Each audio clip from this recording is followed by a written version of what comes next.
We're live. Oh, We're live. we're live. Hello.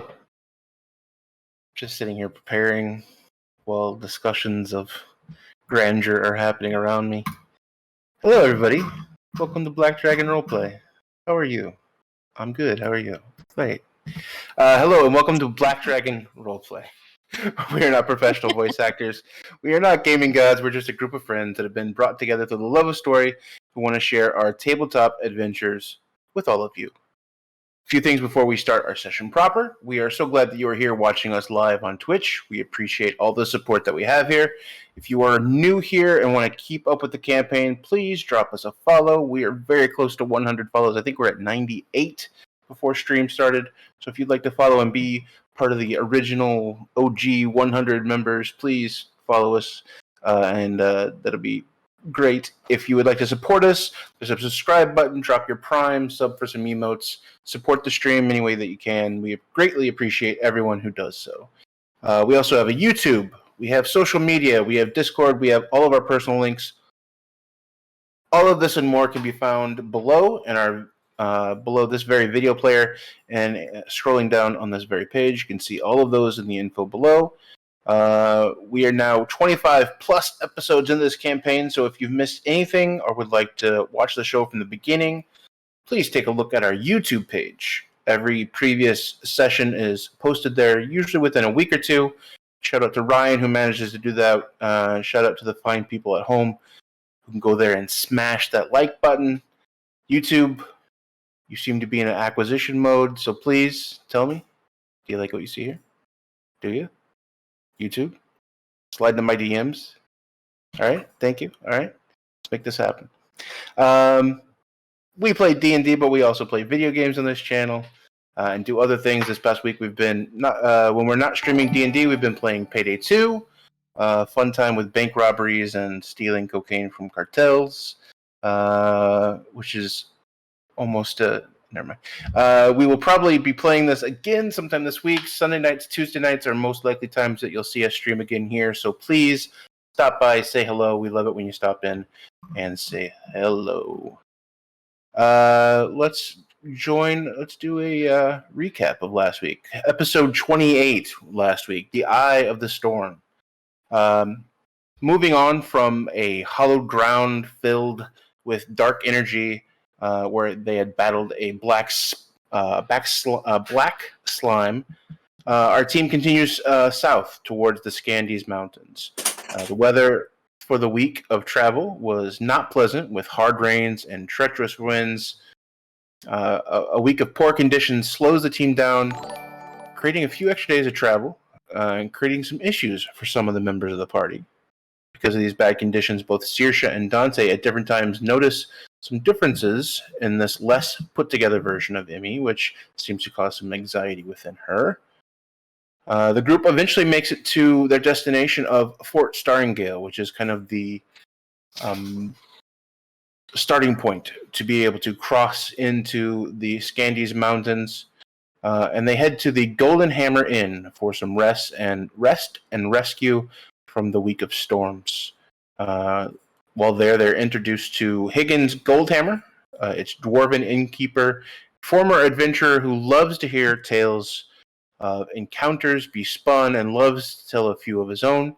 Currently, he has a problem that he would like the team to help out with about a local knack farmer who has his knack, which are similar to sheep, livestock, have been taken and killed. And he's asking for some help to be able to help fix that situation. Currently, he has a problem the team could help with, and in return, he would be willing to give them all the information about the mountains that they could possibly need, maybe even a guide to go with them to make sure they get to where they need to go. So it was, I believe it was later in the evening. You guys have checked into the Golden Hammer Inn. What are you guys doing now before you go to sleep?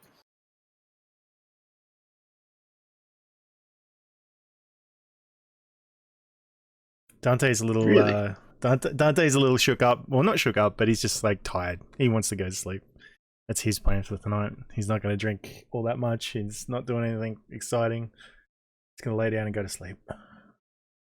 Gasp. he gets. Mm-hmm. He's just. I think honestly, probably Emmy's doing the same. She's once the room is secured and all that, she's gonna go make sure that for the first time in days she's got like a proper sleeping space and it's not rainy and cold and miserable. So she's gonna set up her little what's the word I want? I don't want to say bootleg. It's not bootleg, but like her jerry-rigged personal private space. I've just realized that this was the week that Groovy got taken out. R.I.P. Groovy. That's right. Uh-oh. Rest what? in peace, Groovy. Yeah, don't have Groovy any box music. on. Groovy was allowed to, or was you were able to post YouTube links into Groovy, so YouTube sued them, and they are no longer. No. So Rest Groovy does in not work. Groovy. I'll see if I can't work on a background thing in the background. Start but beatboxing continue. in the background.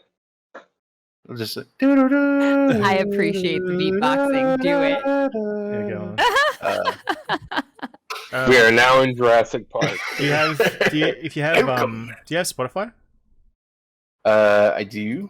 If you have some songs you want to throw on Spotify, I can throw them in the background here. I will give you some links. Yep. Tabletop audio is also another fun option. By a that's- real nice guy. Yeah, I use those. We actually use some of that in this. The intro is a tabletop audio. Aha. I keep forgetting to put it in our YouTube. Whoops, daisy. But yeah, Yeah, I can send those over to you, Ryan. Alright. So what were you saying, Eames? What was Eames doing here? She was going to excuse herself and go set up her little private corner, her jerry-rigged private corner of whichever room. She's not. I know we only had what 2 rooms, so we had to. You guys had 3 rooms here. You did have Okay. 3 rooms here today. So for her, it doesn't make a big difference of who she's staying with. She just imagined it's probably going to be one of the women. But she picks one of the rooms and she starts setting up her corner and getting herself comfortable. As she is entirely inwardly uncomfortable.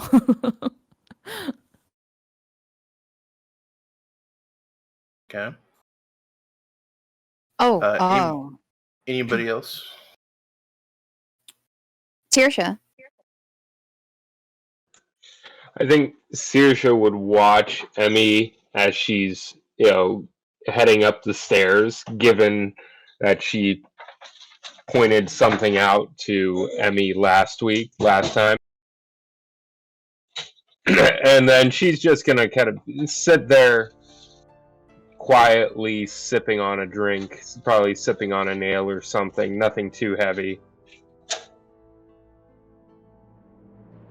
Okay. Waiting to see what the others are, kind of watching the others and making idle chit-chat about the road.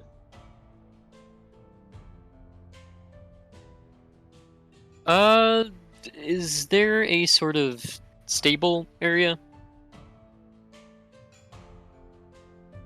You talk to Goldhammer, and he does not have a covered space for stables. He does, not that he has access to. He can procure a hail of bay. A hail. A bay. Can't speak. bale? I'm having. Yeah, how about that? I want Bay. That. A Bay hail. bale of Yes. hay.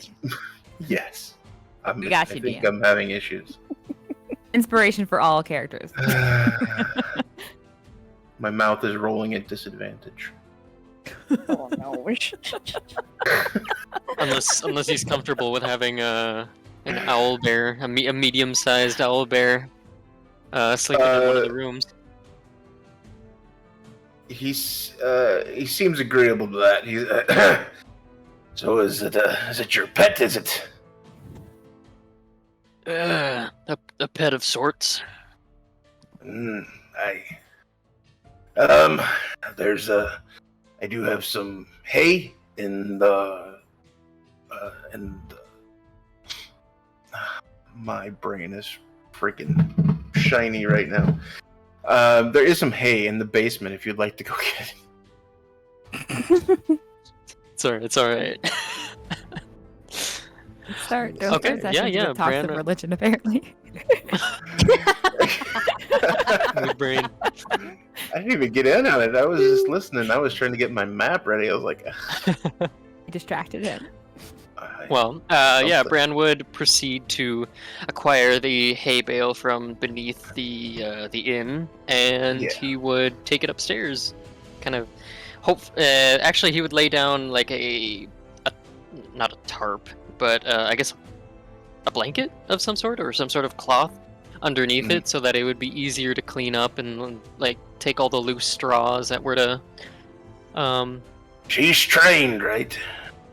And you know what I mean by trained, not the juggling balls or anything, but she's trained, right? Oh, he'll let me know. Don't worry.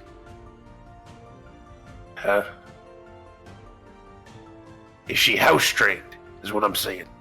Do you need a shovel for the room? Because I'd rather not have that. Bran would explain that I'm sorry, like every time I'm having a conversation with Goldhammer, my accent changes. Like to like immediately. What is this, SpongeBob, my boy? Immediately, like my brain is cross-wired every time I'm speaking to Goldhammer. This is a great beginning to the game night. I appreciate hell and yeah. love all of you. Oh God. I'm having a blast. So I lose my Bran accent and I switch it over to my pirate accent. So Arg. I'm sorry. So Bran would explain to Goldhammer that Addie is actually she will let Bran know when Gotcha. she needs to go. I to the bathroom. understand it now. Gotcha. It's a rough Never day. let me speak to Goldhammer.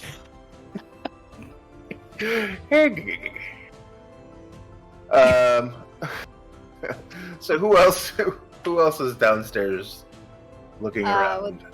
It would be Camiel, but I think at this point she is just sitting there with a drink and listening in on a conversation, kind of zoning out a little bit because she is just as exhausted as everyone else.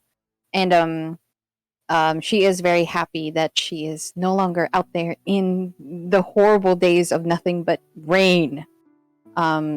Even though she didn't get sick, it's still pretty uncomfortable to be under all that rain. Yeah. So as you guys continue, let's say who's the last person to leave downstairs?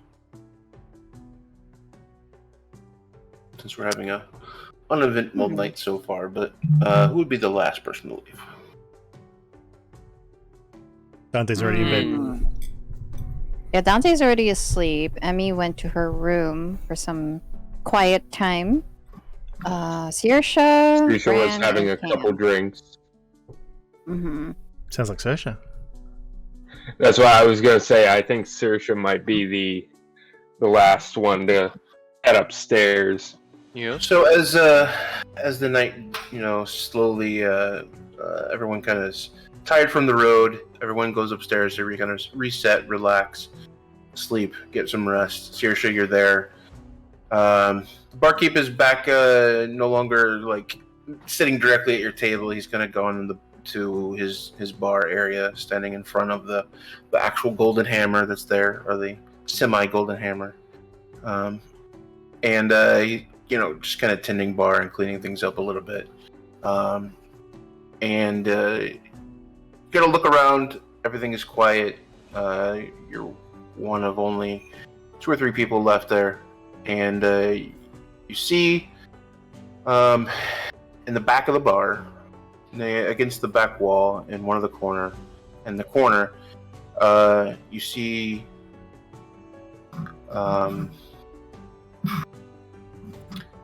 you see a small puppet.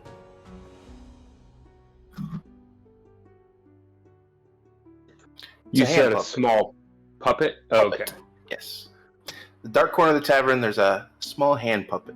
It looks like a silly-looking purple dragon. And seeing this as something like a children's toy hanging in a bar is not something that you've seen. Kind of catches your eye for a moment, and you walk over to investigate it a little bit more. It looks dirty, tattered. It looks like, actually, after you start looking at this thing, you see a little bit of, like a dark edge around the bottom of this where the opening is, where you can stick your hand.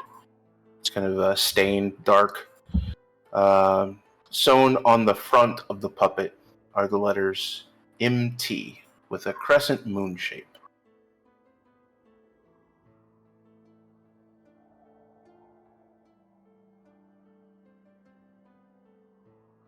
MT.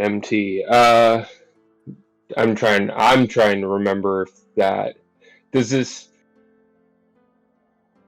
she have any recollection of this relating in any way to the Vox Populi? No, neither the Vindex Populi or the Vox Populi.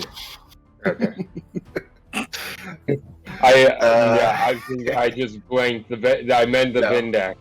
Yes. Yeah. I've actually shortened it. If you've noticed over the past couple of weeks, I've shortened it to Vindex so I don't make that exact same mistake. Yeah. But yes, no, it is not. It is not something that you would recognize from that. You start thinking about the moon shape as well as the MT, and you do start remembering Goldie when he was talking about his adventures from previous times, talking about a friend of his whose name was Moontree. Okay. Huh.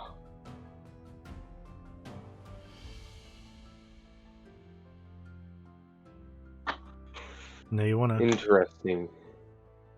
I think she's not gonna touch it since it's not. She doesn't see any reason to mess with it. Besides, the last thing we need is a haunted doll to get involved. No. But she'll just kind of make a note of it and maybe she'll ask Goldhammer the following morning about it, having now noticed it. Okay. If she has anything left in her cup, she'll finish that, and then she'll head up to the room to check on Emmy. Just out of curiosity, did Camiel sleep in the sleep outside? No, Camille is not outside, which is Yeah. where is she sleeping? Because There's 3 rooms, mhm. so however you guys want to divide that, just you guys.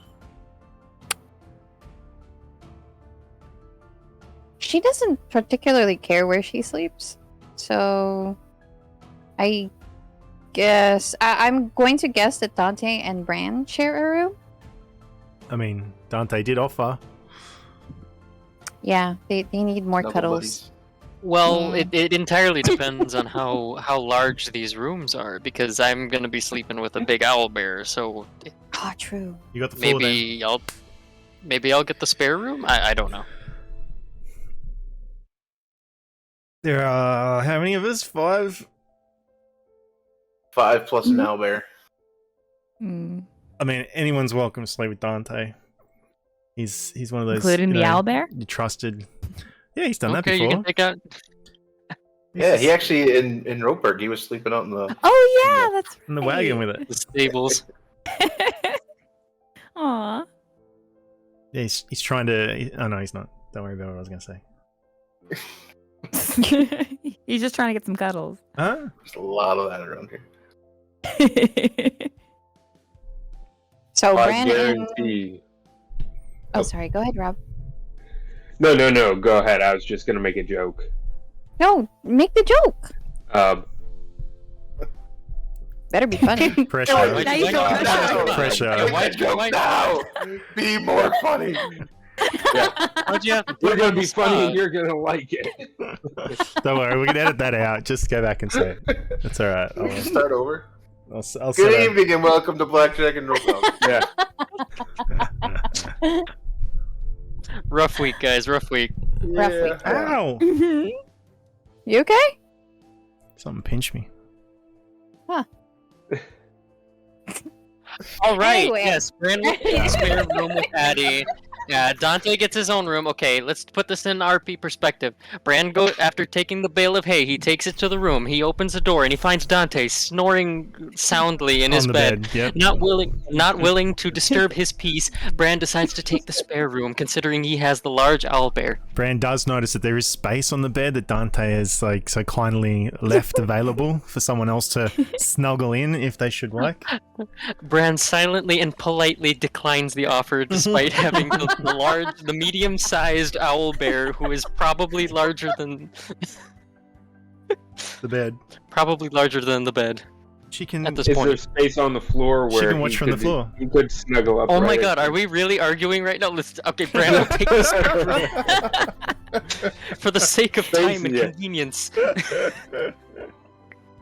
Okay, so I'm presumably then, yeah, that being the case, so Camiel, the whole reason for asking was, is Camiel going to be in the same room as Emmy, because that's going to determine whether or not what Saoirse might ask Emmy about.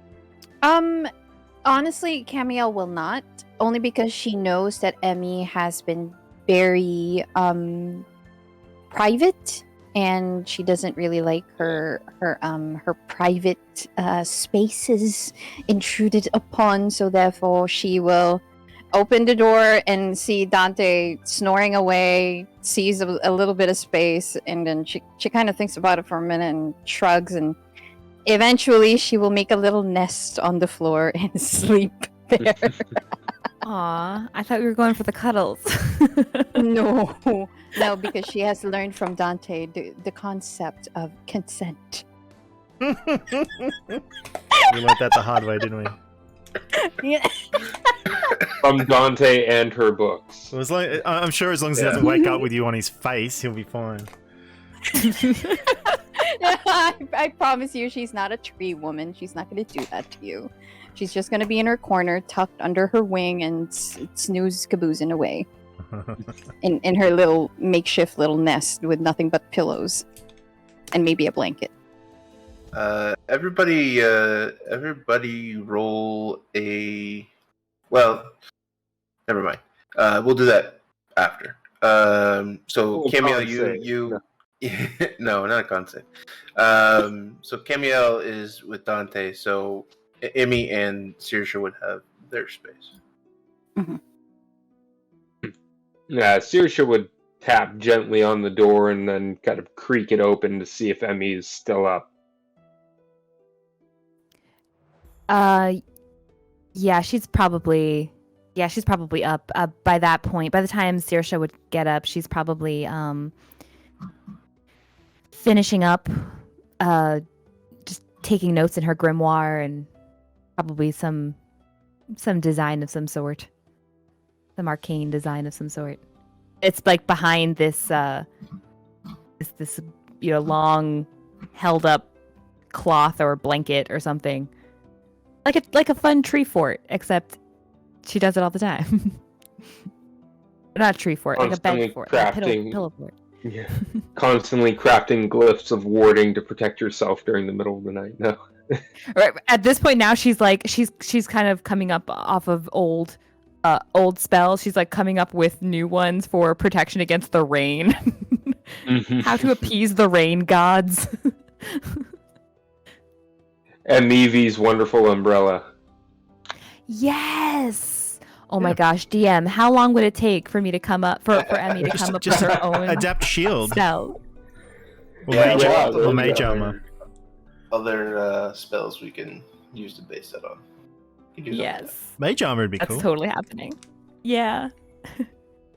Well, seeing Emmy doing this, Saoirse, gently knocking on the door. See if Emmy doesn't look up, she'll knock again a little bit louder to see if she looks up. She does. She'll see that it's Saoirse, and having already sent a message to Saoirse earlier, she smiles. She's now in her night clothes. Her hair is dry again, and wrapped up in her scarf, in her sleeping scarf. She's still got gloves on that kind of go up to the poofy sleeves of her nightgown. Well, it seems like, and this is Saoirse talking now, it seems like all the other rooms we have are taken. Do you mind if we share just for the night? Oh, no, not at all. Of course. I've shared rooms with y'all before.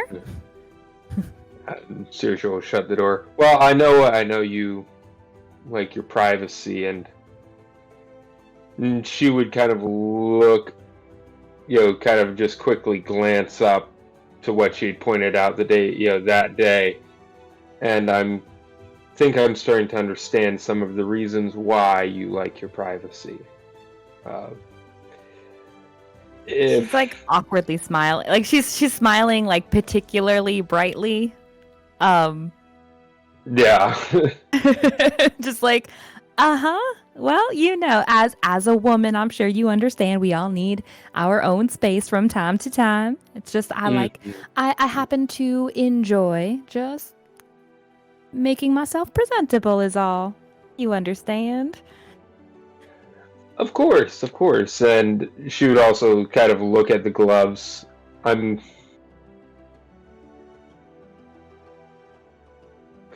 None of this will, of course, go beyond me. I admit I'm kind of intrigued about what I pointed out to you, and she would kind of wave her hand up by her brows and forehead, and I'm guessing there's more to it than just that. And she would then point at your gloves. I know you always wear gloves. Does it have anything to do with what happened between you and Camiel? About the unnatural comments? She her smile like falters just a little bit, but she tries to keep face, and she says, actually, I'm trying to remember what conversation she had with Camiel. Oh, it was about the that had to do with the ooze, or the black ooze, and Emmy wanting a live specimen, and Camiel made a comment about how it was unnatural and it needed to be destroyed. Right. That's right.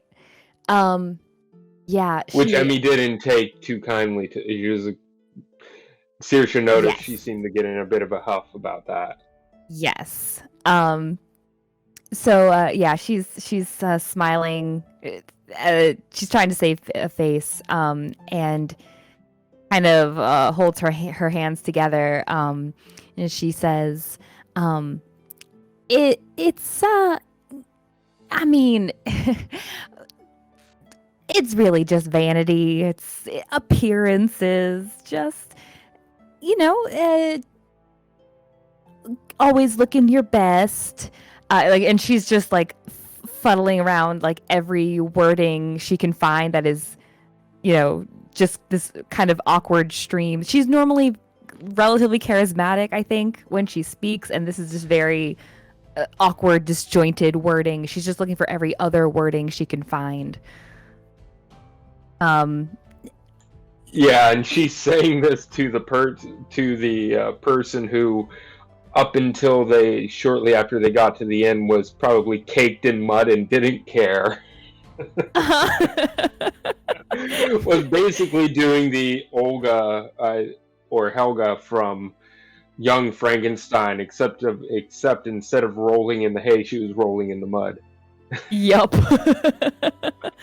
um. Possibly singing "Roll, roll, roll in the mud." Oh gosh, can that be canon though? But Emmy, yeah, she says, it really ain't nothing to concern anyone about. Just I've seen a lot of things in this world. Different creatures. Being, my profession. It kind of comes with the territory.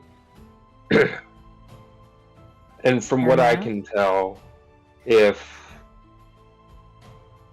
I have this ability to sense things around me, I have never sensed anything unnatural. Emmy's face kind of turns a little when Saoirse mentions sensing people around her. What you do have great senses. What exactly do you mean? I mean that I can tune myself into the world around me up to a certain extent. I have a greater affinity with different parts of the countryside. I spent a lot of time in the desert when I was a soldier, and I've lived in the forest for years, up until recently.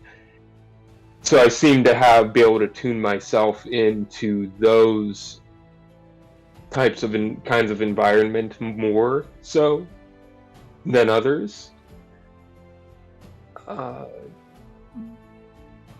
For lack of a better term, maybe it's a kind of magic.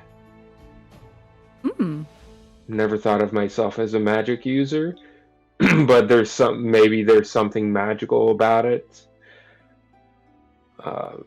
Could be that the arcane finding its way in a little bit of everything we do. It is everywhere around us, just a matter of manipulating it. Good point. That's a fair point. Yeah, and I don't know. Well, I don't know where it comes from. I know my sister always was a bit more adept with the magical arts. That's what she kind of took to. She took to that when she joined the military and ran off from home, apparently. Sister. Oh yes, I have a younger sister. Oh, and an arcane user too. Yes, I don't much understand it myself, but perhaps you and Bryn would find some common ground if we ever run into her. I would be delighted to meet her. I mean, if she knows you and you are just a darling yourself, I'm sure it'd be a fantastic meeting. I'd love to pick her brain a little bit about her own focuses and the types of things she's interested in as far as arcane, where she might have studied. Oh, that could be so fascinating. And she starts to scribble little notes back in her grimoire.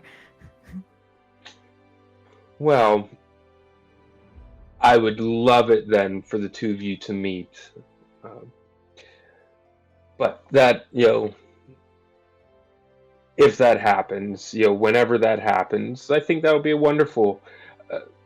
But as far as everything else, just, I don't want to, I understand it's sensitive.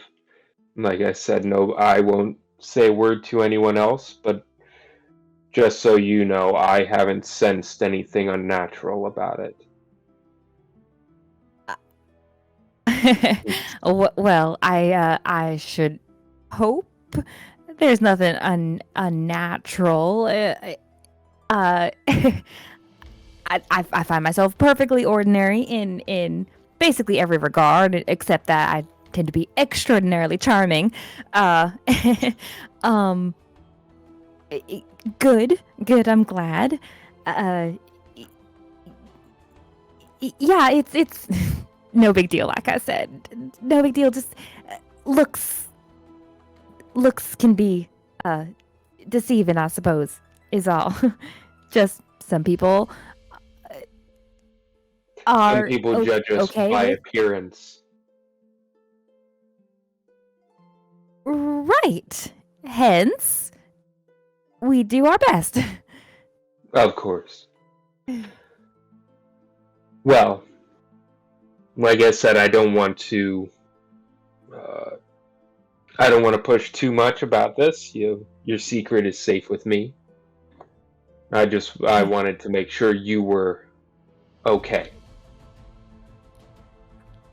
I appreciate that very much. And her smile is still just very tight, like, and she's her hands are probably a little jittery still, just like holding her book, or holding themselves, and she says, "Yep, I appreciate that. Let's just like nothing ever happened. It's like nothing ever happened, and it didn't. Nothing happened. You know." Of course, I'm very happy to treat it as if nothing ever happened. Excellent. You are a darling, Saoirse. I appreciate that. I should probably get some sleep. I was in the middle of working on some thoughts crossed my mind after all that rain. My goodness, that rain was something, wasn't it? But a ranger like you probably, you basically walk across it like you're swimming. First time. Yeah, not the first time I've been caught in a storm like that. You may need to teach me how best to handle storms like that in case we come across them again. Oh, of course. I'd be happy to teach you and everyone else a thing or two that I've learned over the years. Well, fantastic. Then we've got more to talk about till I run into your sister. Fantastic. I should probably head to bed. And she starts to like pull the curtain further, so like it's very clearly like blocking off where she is. And starts with a whole slew of like, "Good night, sweet dreams. Thanks for letting me know about your sister and your ranger art." Like this whole thing before she gets quiet and settles herself into bed. But probably doesn't sleep so well. Yeah, Saoirse would wish her a good night as well, and the sweet dreams and all the pleasantries, and then lock their doors so nobody can disturb them in the middle of the night, and then lay down and go to bed. Okay. So everyone is able to sleep in the evening. Cameo. As you drift off to sleep tonight, you kind of close your eyes, kind of wishing you were back in your tree, high above the ground. Begin to drift off, and you feel your body again begin to float. And you open your eyes.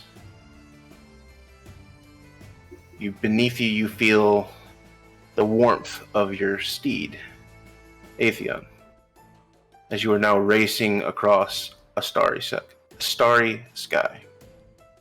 Behind you, pin drops of starlight that have kind of surrounded you. Behind that, there are colors of dark blues, purples, oranges, all connecting like spreading mist behind an endless field of stars. You look down and you see a very familiar sight, a welcome sight. You see 4 pyramids. One large structure dominating the space, 3 structures on each of the grounded points. You've seen this many times before. But when you're in this state, the details seem special. The colors more vivid. Even in person, it's better here now. You are drawn to one of the smaller structures, and as you get closer, you're embraced by a warm glow starting in your core, radiating through your whole body as you drift down. What are you wearing?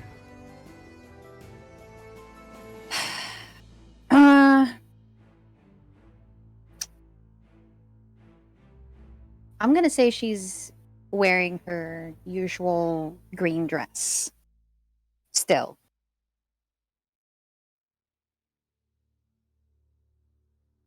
You come to rest on the pinnacle of this smaller pyramid, and slowly the rest of the world around you dissolves into nothing but white. Typically, you would instinctually drop to one knee. You have in the past. What are you doing now? Standing. Firmly. You stand firmly. And normally there would be a moment and you would feel Sister Eva pressing against you. You don't feel that.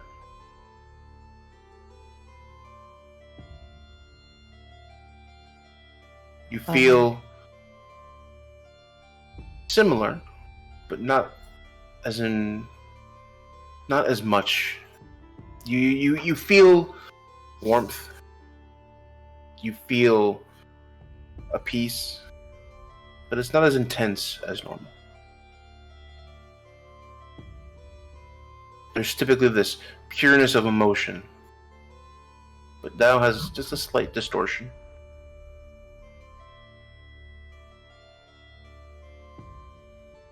Standing in front of you as you open your eyes, the goddess in feminine form. Now reaching out with one hand towards you.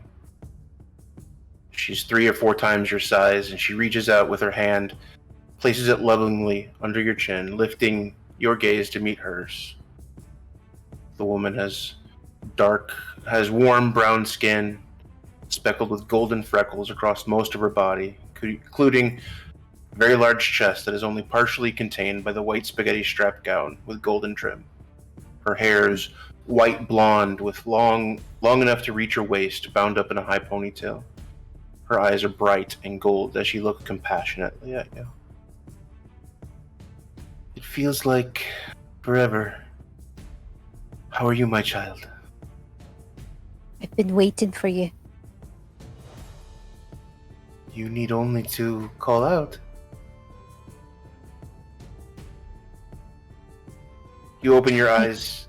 Yes, go ahead. Sorry. I know I should have, but I don't know what I'm doing. Should I call to you every time I have a question? Every time I'm confused?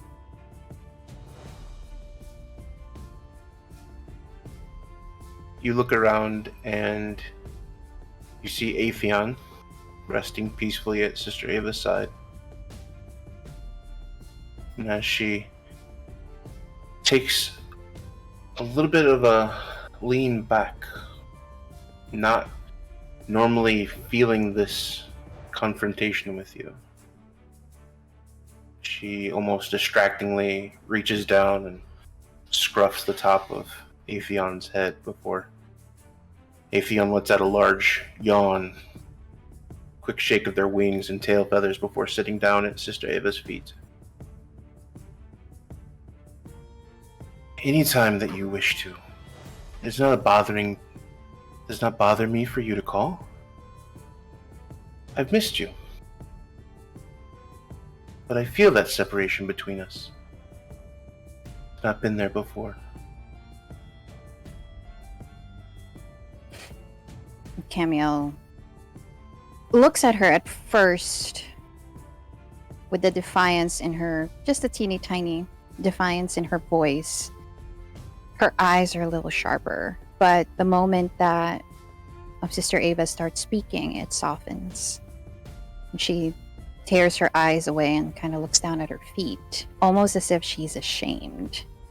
But behind such guilt, there's also a hint of, dare I say, anger. She falls quiet for a bit. And without looking at Sister Eva, she says, "All of this has left me very confused." And she looks up. I know that I owe you a lot. I know that you're the only one that saved me. I know that you're the only one that's helping me. But I don't understand this path that you're trying to lead me to. I need to know why. Why me? Why this? Why everything? What am I supposed to do? If I'm not a paladin, what am I?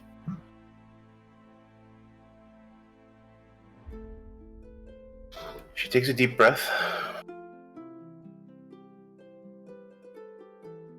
Tell me, what do you remember about our first meeting? I know it can be unpleasant. What do you remember about where I found you, how I found you? Upon that question, Camille purses her lips and her face twitches a little. And then she answers, "That night it was only your light that I saw. And I heard your voice. And I followed it, blindly, into the dark, through the water.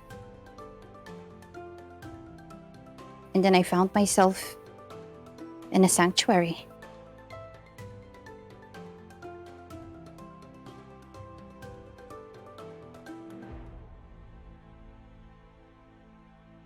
What do you remember before that?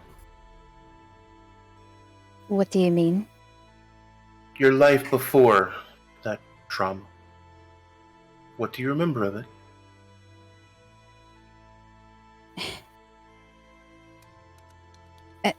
Camille stutters, and she looks away.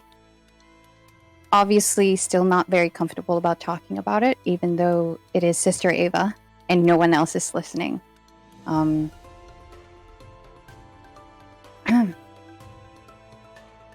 It was a very simple life. I was safe where I was happy. I had nothing to worry about.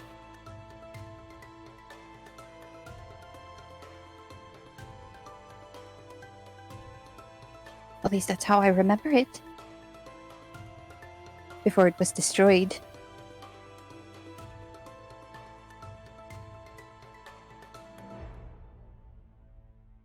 I can help you. I can help uncloud your mind. Bring clarity to your future. Before I continue, I have one more question. Do you believe in destiny?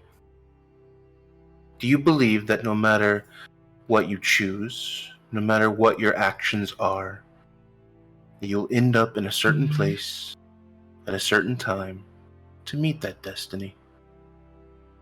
I do. You have choice.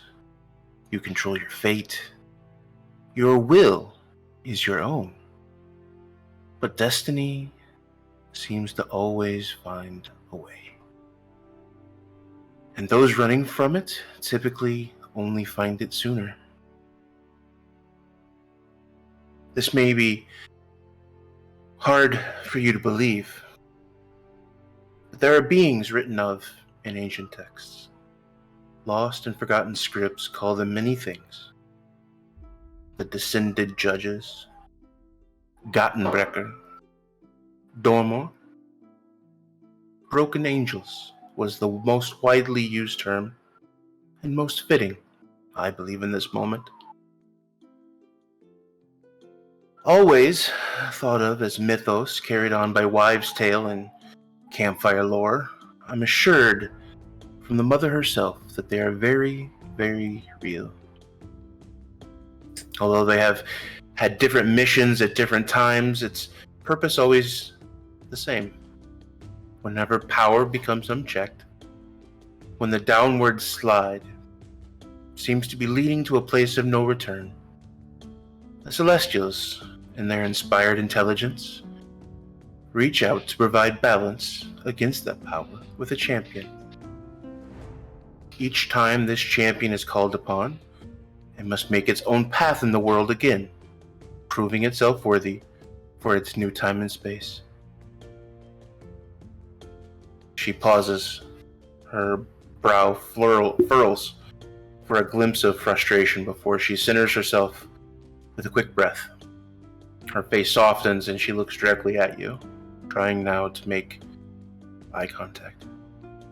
Camiel, Nightingale, you have always seen yourself as some naive creature, identifying closely with the nymphs and the fairies that you once frolicked with deep in the forest. That was not your beginnings, and that was never what you were destined for. That is simply what you remember most about when you were brought here. I believe it's why that you were able to call about your ancient trainings, not when you were threatened by men, but when others were. It's why that vile injustice sparked rage in your heart, and that rage brought justice, as you saw it. And after that flush of anger passed, you were afraid of what you saw. A crack in your innocent veneer that could never be unseen. I saw you, scared, broken, helpless, like a newborn babe. I comforted you. I tended to your wounds. I sent you out into the world to experience its good, its bad, everything in between. And when you became ready, I challenged you. And when you passed, I called you my champion. All to aid you, bringing you closer to fulfilling your destiny.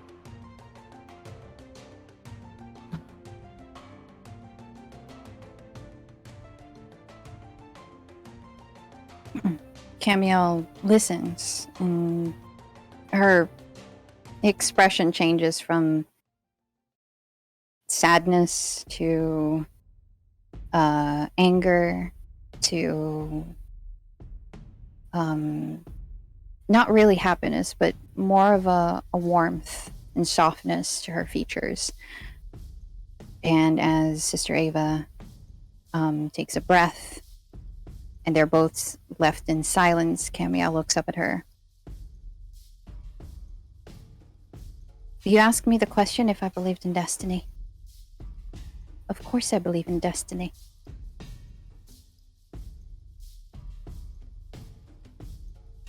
But I just don't understand what I'm doing.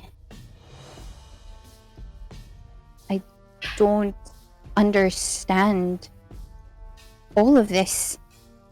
And she looks down at herself for a minute, but then realizes she's not wearing her armor. And she looks up at Sister Ava. You set me into a path that I'm not even sure I want. I don't think I'm ready. And yet you've seemingly forced this responsibility on me. I haven't grown properly. I have so many questions. I still have rage within me. And I don't know what to do with them. So why me?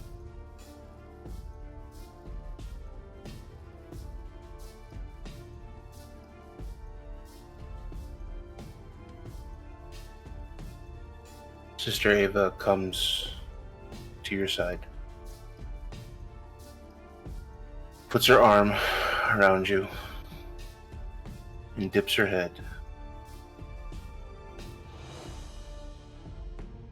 until it touches yours. And in an instant, you don't have clarity, but you do have peace. You have no answers,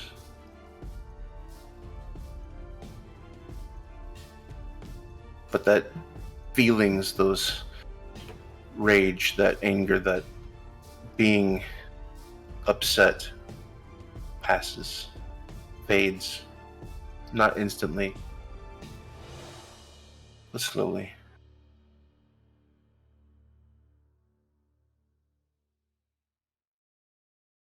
I'm sorry if you feel I've done this to you. I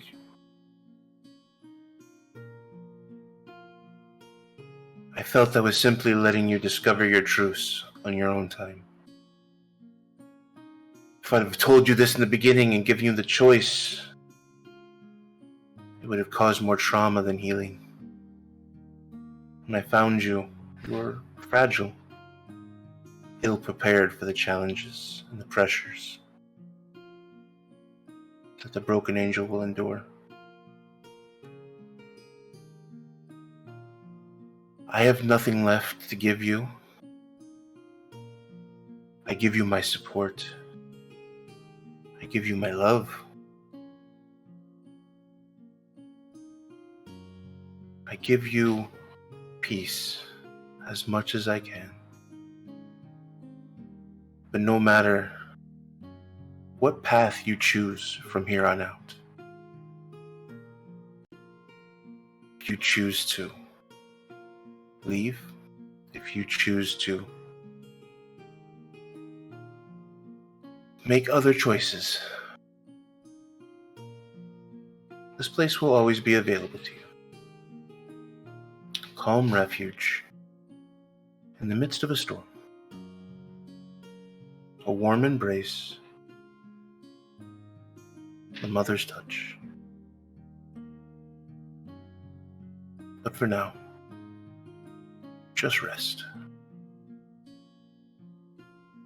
As you hear the words rest, your vision becomes white, and then fades to black.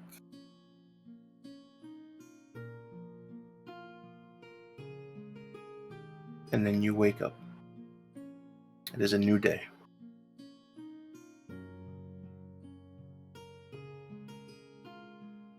And with that, I think we're going to take a quick early break, actually. Early break? You good with that, Ryan? Yeah. Early break. Two Yeah, I get it. Go for 2 seconds. Alright, yeah, whenever you're ready. Yeah, let's go ahead and take a quick 10-minute break. We'll be back in just a few minutes to be able to start this back up again. Hey, I hope we're all that was We're fun. back. No, it wasn't. I was going to, but I couldn't help. I couldn't do it. I couldn't do it. Reminiscing old pre-stream D&D days. Before we get back into it, I have a couple of thank yous. Thank you to, what is this? Thumpere Canucks? Thumpere Canucks? Resubscribed with Prime? It's French. Thumpere Canucks. Yes. It's German. Resubscribed for 6 months. Let's go. And then Giggle Fairy with a new follow. Thank you for that. Number 99. You too, if you have not followed, you could be the 100th follow. You could All be you the need to do- one. You could be the 100th. I'm not saying you have to be, but you could be. You got 16 people here. Come on. No? Okay. We'll move along. Yeah. Thank you for all the support. We greatly appreciate it. Everyone we are back at the Golden Hammer. Everyone, new day is upon us. The sun actually comes out a little bit. Makes it a much nicer day than what you've faced previously. You guys are there in the fort inside the Golden Hammer. What are you guys doing?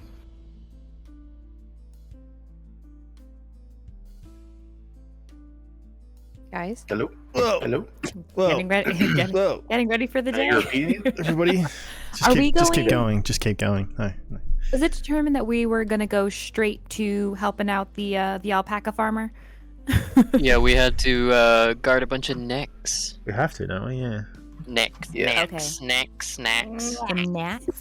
Am I saying it right? Necks? Necks. Knack. N-A-K. Not necks from Oh, I Valheim. spelled it way wrong. Okay, cool. N-A-K. No, I wasn't too far off. Or N-A-K-S. I think I just spelled it with a NAKS, G. Nax. G-N-A, but anyway. Next. I liked it because it sounded Um, like Nerf. Like a Nerf burger. Never mind. Keep going. I think Anyway, I think I clipped that.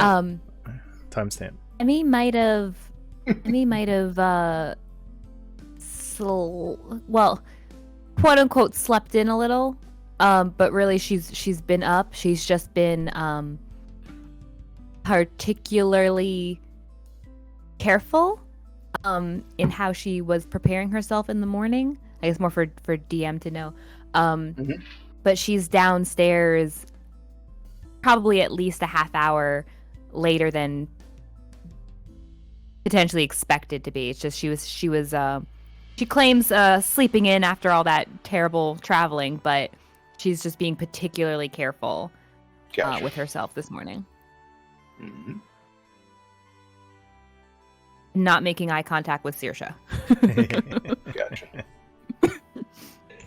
Yeah, and Saoirse would be downstairs enjoying breakfast, up a little bit early, probably up at the crack of dawn, as is usual, except that one time when she was hungover after the Mind Flayer incident.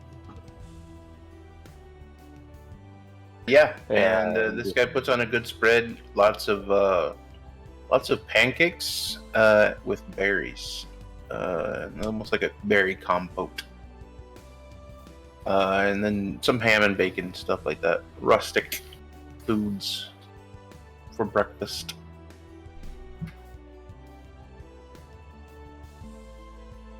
Anybody doing anything else? Dante resists the urge to do anything quippy when he sees Camiel in the room. Wait, what? He'll just come down. If she's still sleeping, he'll actually throw a blanket on her to wake her up, and then make his way downstairs, partake of breakfast. Walking past Emmy V, he'll notice how strange she's acting more than usual, and sort of he'll have a look at her for a second, and if she sees him, he'll just sort of have his head cocked to the side a little bit as if he's just inspecting her, and then he'll sort of nod and then keep walking without saying anything, and then he'll just get stuck in. She likes being noticed at the very least. So she smiles and wishes him a good morning. Morning, and then he'll get stuck into some pancakes, and as he's shoveling that in his mouth, just be like, "So what's the plan today?" Bran will also be stuffing his face with pancakes, actually very eager to be eating something that he has not created for the party. That lovely feeling. To actually receive food. Mhm. And as he is enjoying his meal, he would actually ask Goldhammer if there's any coffee, if he's got any coffee around, roasted coffee. Yes, I do. Special brew. It's actually hard to get around these parts, but yeah, I have some. Let me go get some in storage. So Bran, while that, sorry. Just quick segue so that Camille joins the party. It's weird that the early bird is not so early. Everyone else is now stuffing their face with pancakes. Yeah, but you So had she- a heavy dream. Shush. Shut up. Shut up. She's going to. She will be startled awake by this blanket being thrown on top of her, and she wrestles with it a little bit and rolls out of her little nest. Looks around, hair, bedhead and all, and she looks out the window, and it's nothing but bright light. Looks at the bed, and Dante's not there, and she's like, "Oh my god! What time is it?" So she'll get up on her little toots and walk down the stairs, rubbing her eyes, and unfortunately bumping into a few people that brushes up against her because she's so sleepy, and meet with everyone else with a yawn before looking at the pancakes. And now she is with the party. Well, now that everyone's here, can Bran actually roll an insight check to kind of get the the feel of the room right now because I feel like there's a lot of tension, particularly between Emmy, Dante, and Saoirse. Yeah, roll an insight. If Oh, it I can't helps, believe she gives nothing. For Dante, that was totally normal. That was like she's got no thoughts about Dante. Dante hasn't said anything to her. It's fair call.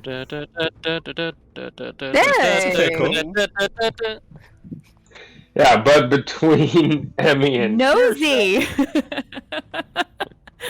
No, just 26. I know. I would say, very perceptive. because it's not.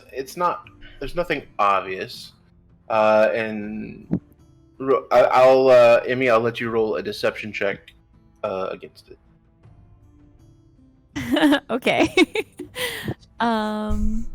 Let's see. What is my deception? Roll high. Bran has a mouthful It's of a charisma pancakes at thing. this point, kind of looking between the three. He's just slowly munching on them as he's sort of thinking. Aw, close. so bad. Close, but no cigar. 20. I would say, yeah, Bran. I would say it's not obvious, but you can tell that there's a little bit of, maybe Saoirse kind of leaning back and just kind of not eyeballing, but kind of looking a little bit, just not as comfortable as they normally are between those two, or a little bit of a forced smile on that part of Emmy. Nothing major and nothing super noticeable, but with a 26, yeah, I would say Well, that you notice a little bit something. Having very little social tact, Bran would, with his mouth full of pancakes, he would gesture with his fork towards Saoirse and Emmy. So, do you two have a squabble? Wobble. Goodness, why? What?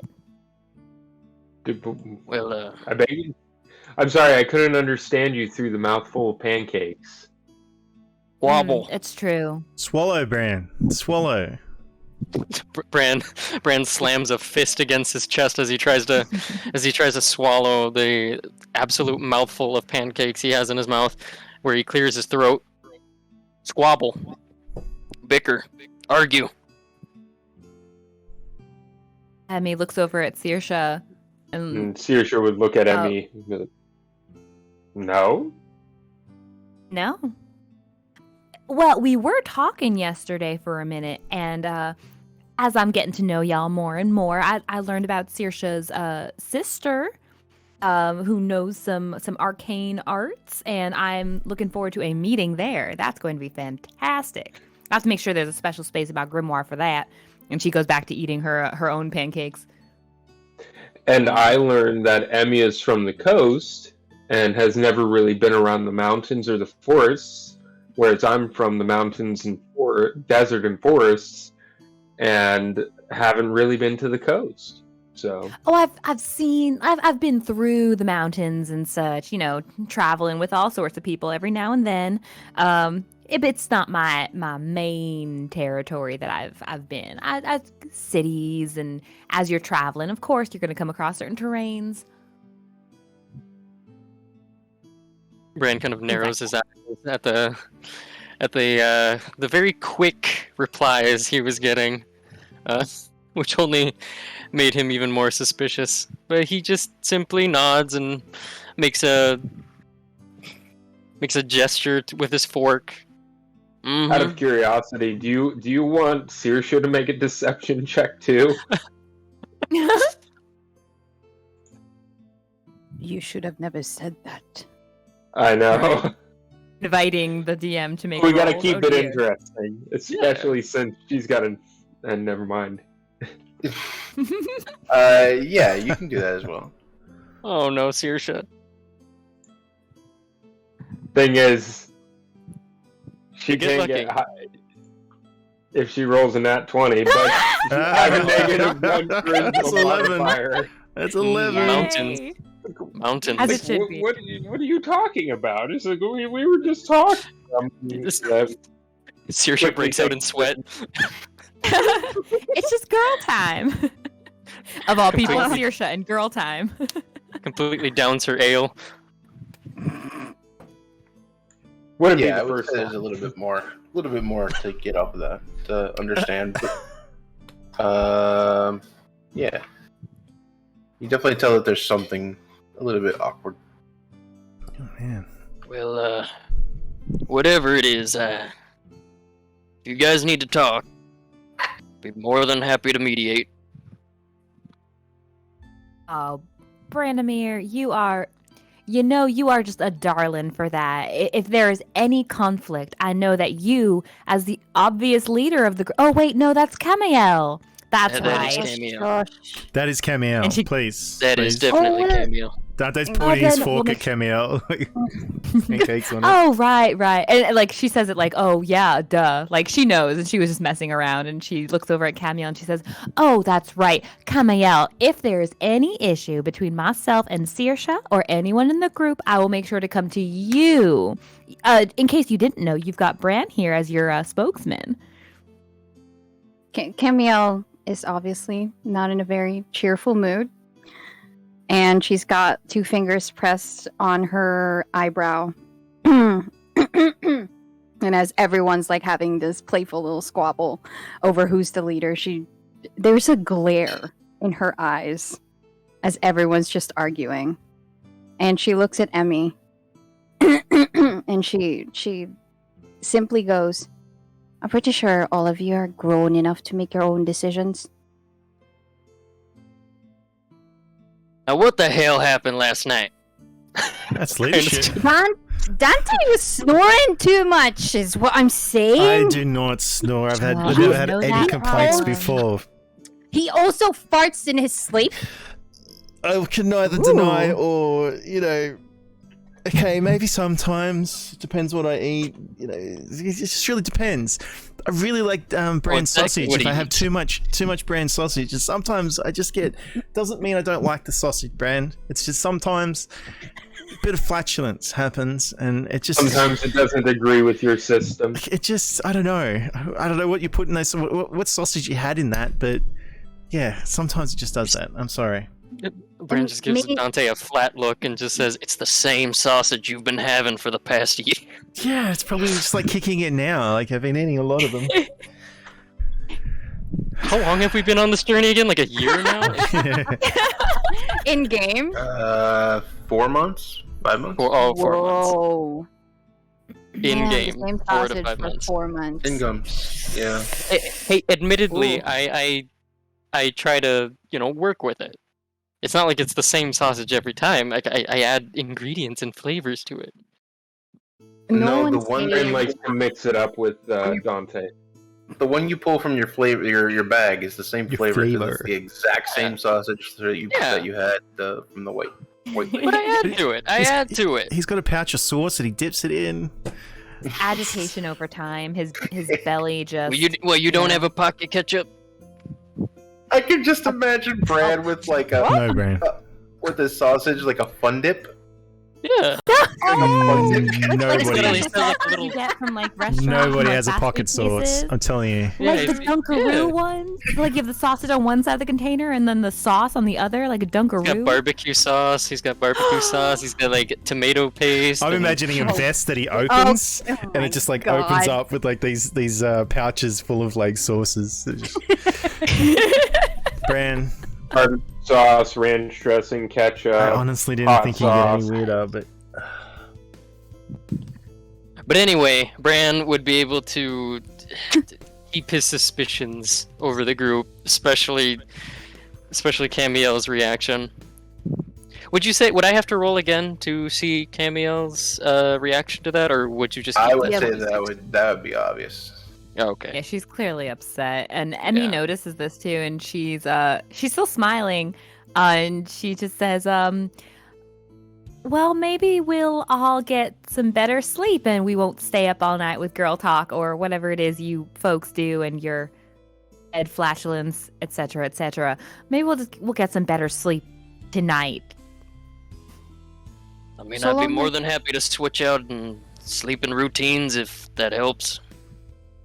I'm telling you, You'd like just, to deal with Dante's flatulence? just come and cuddle. Like that's the best way to like. You're too comfortable to even notice anything when you're cuddling. You can cuddle Addie. Okay. No, I will cuddle Addy. You will cuddle Dante. At least Addy doesn't speak and talk about Delilah when he's sleeping. Excuse you. I do not talk about Delilah. You're lying, and I know you're lying. We all Oh, know really? he talked about living his sleep. Don't Who? talk about living my Who? sleep either. Thank you very much. Wait, Oh, I'm who? Nope. Bran just immediately like gets up from the table and kind of like his knees kind of hit the table, causing the whole thing to shake and the plates to clatter as he kind of coughs into his hand and he said, excuse me.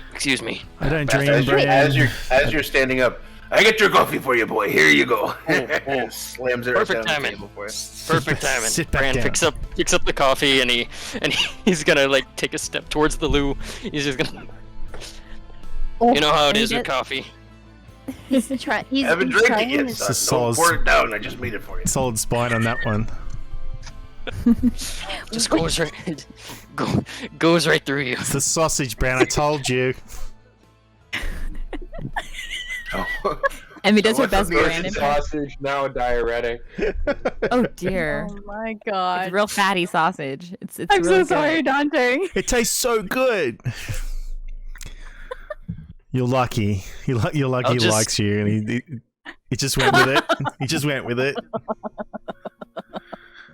Emmy does her best Bran impression. Haven't had any Drank enough complaints from booze, anybody. Has there been a squabble between Branimir and that cup of coffee and Mr. Goldhammer? Has there been a squabble? Maybe That's not. maybe That's, a wobble from what I that's heard. not the quite first right, time. Emmy. Almost. You just gotta drop your A little voice. deeper. You gotta say it like this. Is it more like this? Yeah. More like this. I'm Okay, going- I'll keep working on it. Would you like a sausage? I'll go cook Would you us like breakfast. Right now. Tonight I'm gonna make everyone apple pork with a side of sugar muffins. Camille at this point is like, she wants to say something, but with that little sharp tongue of hers escaping her snippy little mouth, she just kind of rubs her forehead and says nothing. She's just sitting there listening to them mocking poor Bran who's just trying to drink his coffee. Leave him alone. No, he's having a shit, isn't he? He's having a squabble with the toilet. Guys, we're above this based humor. No, we're not. You haven't been with us long enough yet. Don't worry, you'll get there. You've already Oh, poisoned dear. us, Bran. All right, let's Being see if we can dragged down. redirect. Let's see if we can redirect this. So, what's your plans for this evening, today? It's a pleasant day outside. It's nice. No, What you guys planned, huh? aren't we going to look after this knack herder or whatever it is? Definitely an option. I'd love for you to take care of that for me. Well, it's the only way we're going to get the information we need from you, aren't you? Isn't it? Well, it sounds rude when you say it that way, but I but would it's, most appreciate it. it's the honest way I to would say it. definitely, Don't hold it against you. Fine. Yes. Yes. I'm just a stinking quest giver. Yeah. I scratch your back, you pinch my bum. You know, it's how it works. You keep your bum to yourself, you do. And he actually chokes for a second on her last bite of a pancake and stares between the two of them like, is this common in this region? Okay. Goes back to eating. I'm from Patreon, it's okay. No. Yes, if you'd like to, the knacks are only about a little bit less than a mile outside of the gates, towards the west. You'll be able to find them there. Shouldn't be a problem for a strapping group of adventurers like yourself. Of course not. Do we, how long are we expected to be there for? Like, until something happens? Does it happen every night? Does it? It typically happens at night. I've never seen it during the day. Last time I went out there, I checked, did some tracking. Yeah, it seems to be a night thing. If you leave here maybe a little bit later in the evening or a little bit early in the evening, you might be able to kind of sit and wait, or however you wish to do it. It's up to you. Were there any? Did you note any carcasses or any of the knacks? Did you find any carcasses? Did you find anything? Yes, one of the knacks was kind of ripped up a little bit. Okay. The rest were just taken whole, just gone. All right. So no signs of magic, as far as you can tell. That's a plus. No, very much so. No signs of magic. No, didn't notice any.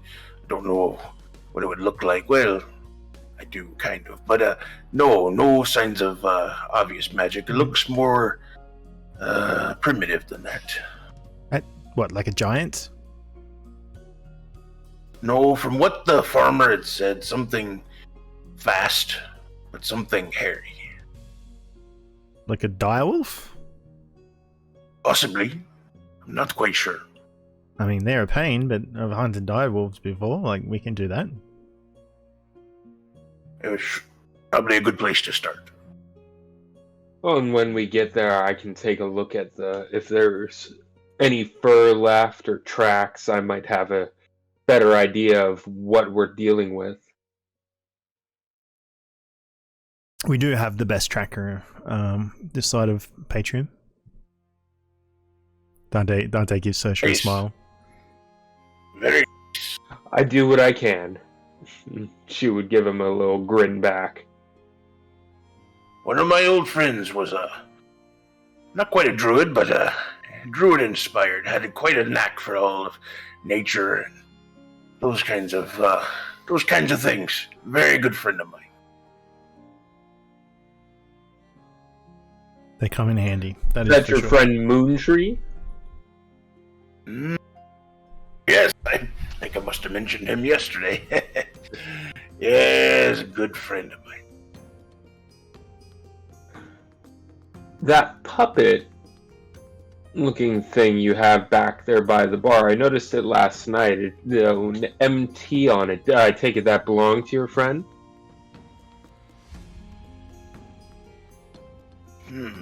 You saw that, huh? Yeah, well, not exactly. That would be something he'd have to explain himself. I understand. If you'd like to speak to him, you just gotta go up to him and stick your hand in and have a few short words. Just, I'd advise you to be a little careful. Moontree saved my life more times than I have fingers and toes, especially now. And he flops down his hand, his missing hand. I've been in jam so tight I thought I were bound to meet the gods, but more than once, every time, that Moontree, some special trick up his sleeves, just bound us free. Just be careful with him. He can be a handful. There's a handful. Get it? He slaps Dante across the back. Did you? He takes it, like, just sort of rocks a little bit, but he's still thinking upon what the what's his name? Higgins said. It's just did you say this is a puppet? Yep. What did you do last night, Saoirse? I didn't do anything. I just took a look at it. I noticed it. It has the letters MT on it. Just thought maybe it had belonged to his friend. Okay. Dudley's just like, his mouth is sort of like opening and closing as if he wants to say something. It's just sort of like, and then he just shoves. You can feel free to talk to him. He's a he's a lovely guy. He just sort of looks away and he just starts eating the rest of his pancakes, and that wouldn't happen to be what happened to your I understand. Maybe it's a sensitive issue you're missing, and she would point to her hand. Anything to do with? Well, this was really about a disagreement. It's a long time ago. I kind of had to make a choice. Moontree didn't like it. It could have been worse, but never mind all that. I've moved on. Happy to still have Moontree around, somewhat. Yeah. Y'all talk a lot around the facts, and pardon, but sometimes you just gotta know the information. That puppet? That's your Yep. friend? Yep, Moontree. A lovely friend, Moontree, lovely Yep. friend. Sure got you through some great stuff. Did you? How did you and Moontree meet? Well, Moontree was actually, how did we meet? That's a very good question. I'm getting on in age. Actually, I think I found him. I think he was in a store somewhere, and I bought him, and after a while, we just started getting along. Had some conversations, started adventuring. I was already adventuring, but he joined me, and he's a powerful guy. He does a lot of good. Helped me out quite a few times. Just became fast friends. I see. And, Mr. Goldhammer, among all your adventures, I hear all sorts of fun stories. May I ask, when is the last time you have felt the wonderful touch of a woman?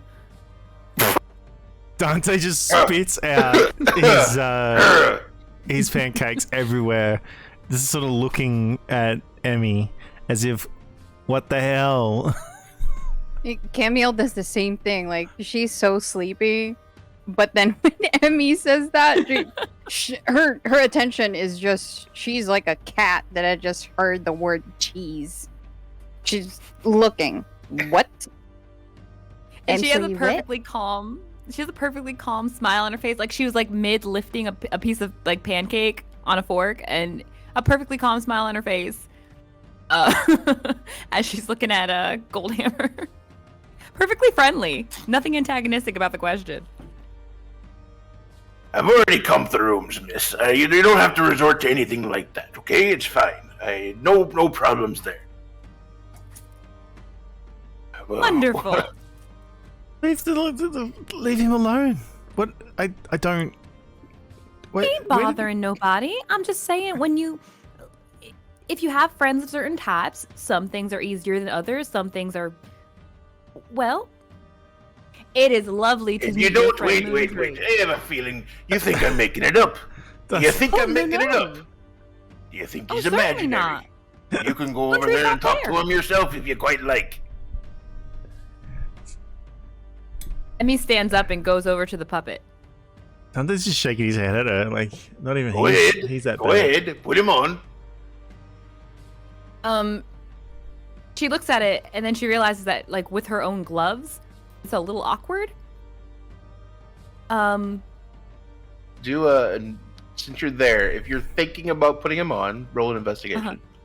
Okay. Oh, sorry. Got my tabs all mixed up. Investigation. Cool.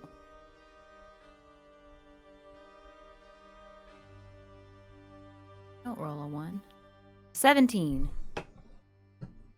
So what you do see is you see this kind of mangly, torn at the edges hand puppet. It looks like a little purple dragon.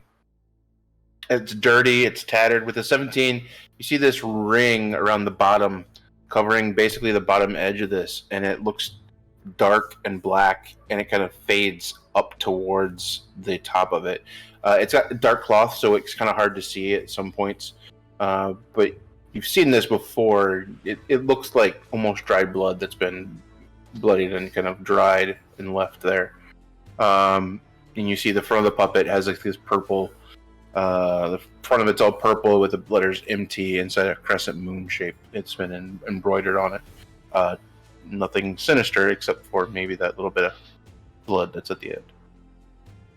I think Emmy's first thought was that because she's constantly thinking like the arcane, I think her first suspicion was that the puppet was previously someone or something that was then turned into a puppet. But when he mentions that like he bought the puppet from a store, that's when Emmy was starting to think like, is this just a very lonely man who needs some company? So it's and she does not have prestidigitation, which is sad. But if she is able to get the puppet on, depending how big it is, over her glove, she'll go shouldn't for be an it. issue. It's Yep, it's she'll go open, for it's it. wide, so it's not real tight. As soon as you place it on your hand, in the back of your head, you hear, "Hello? Hello? Is Oh my there goodness. somebody there?" Oh my god. Yes. Are Mr. Moontree? Yup. That's Moontree. That's me. Well, Oh, it's been such a long time since I talked to anybody. what about your friend, Goldhammer? Oh, Goldhammer doesn't talk to me much anymore. We had some disagreements. I'm sorry to hear that. I will be honest, I was not expecting this, but it is lovely to meet you. Oh, it's lovely to meet you as well. My name is MEV. MEV. That's a wonderful name. Oh, thank Yeah, you. it rhymes. MEV. Moontree. She's got like this, it's kind of a stiff smile of like, I feel like I'm talking to a child right now. Okay, I might be. I have no idea what's happening and I want to investigate this. She says, I see you have weapons. Here you have a staff. And not really, are you an adventurer? I travel with some folks. Sometimes things happen. We have to take care of ourselves. That kind of sounds like an adventurer, but someone that doesn't want to be an adventurer. Well, it's a matter of perspective and what's come up at the moment. I hear you went on quite a few adventures yourself. Oh, yes, we did. We did. Me and Golden Hammer. We were quite the team. I helped him and he helped me. It was quite a time. Then what happened? At least you're still around. That's good. Yeah. I'm around. I'm here, just hanging out. Get it? Hanging out on this wall. You're very clever. Do you want to keep adventuring? Oh, I would love to come adventuring. I love the adventure. If you are an adventurer, Mm-hmm. would you be my friend? It may sound a little weird, but I do have some presents for you. But I only give my presents to my friends. You sound lovely, and I would love to be your friend. Can I do while she's having this conversation?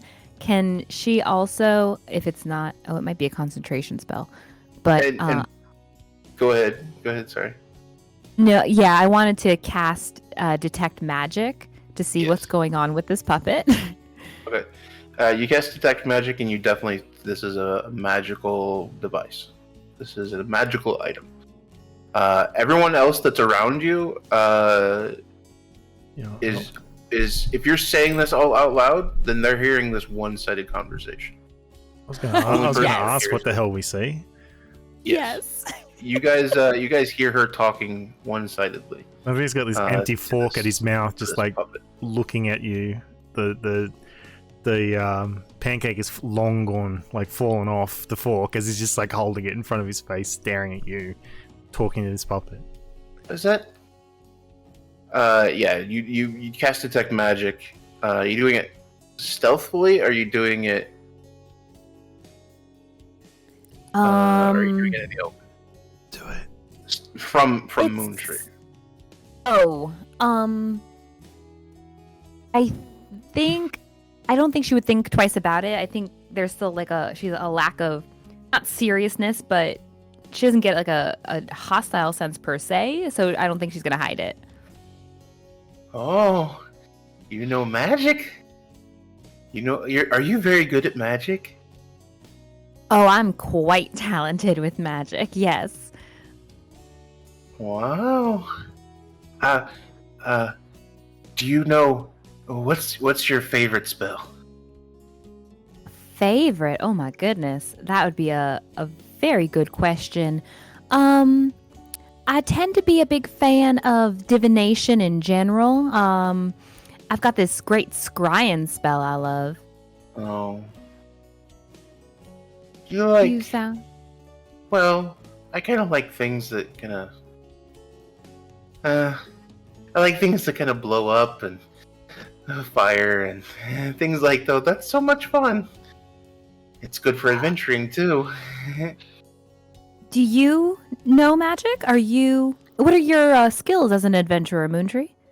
Oh, I do some magic. A little of this, a little of that. I like to share more, but I only share with my friends. I see. Oh, well, I told you my favorite spell. You have a particular favorite spell?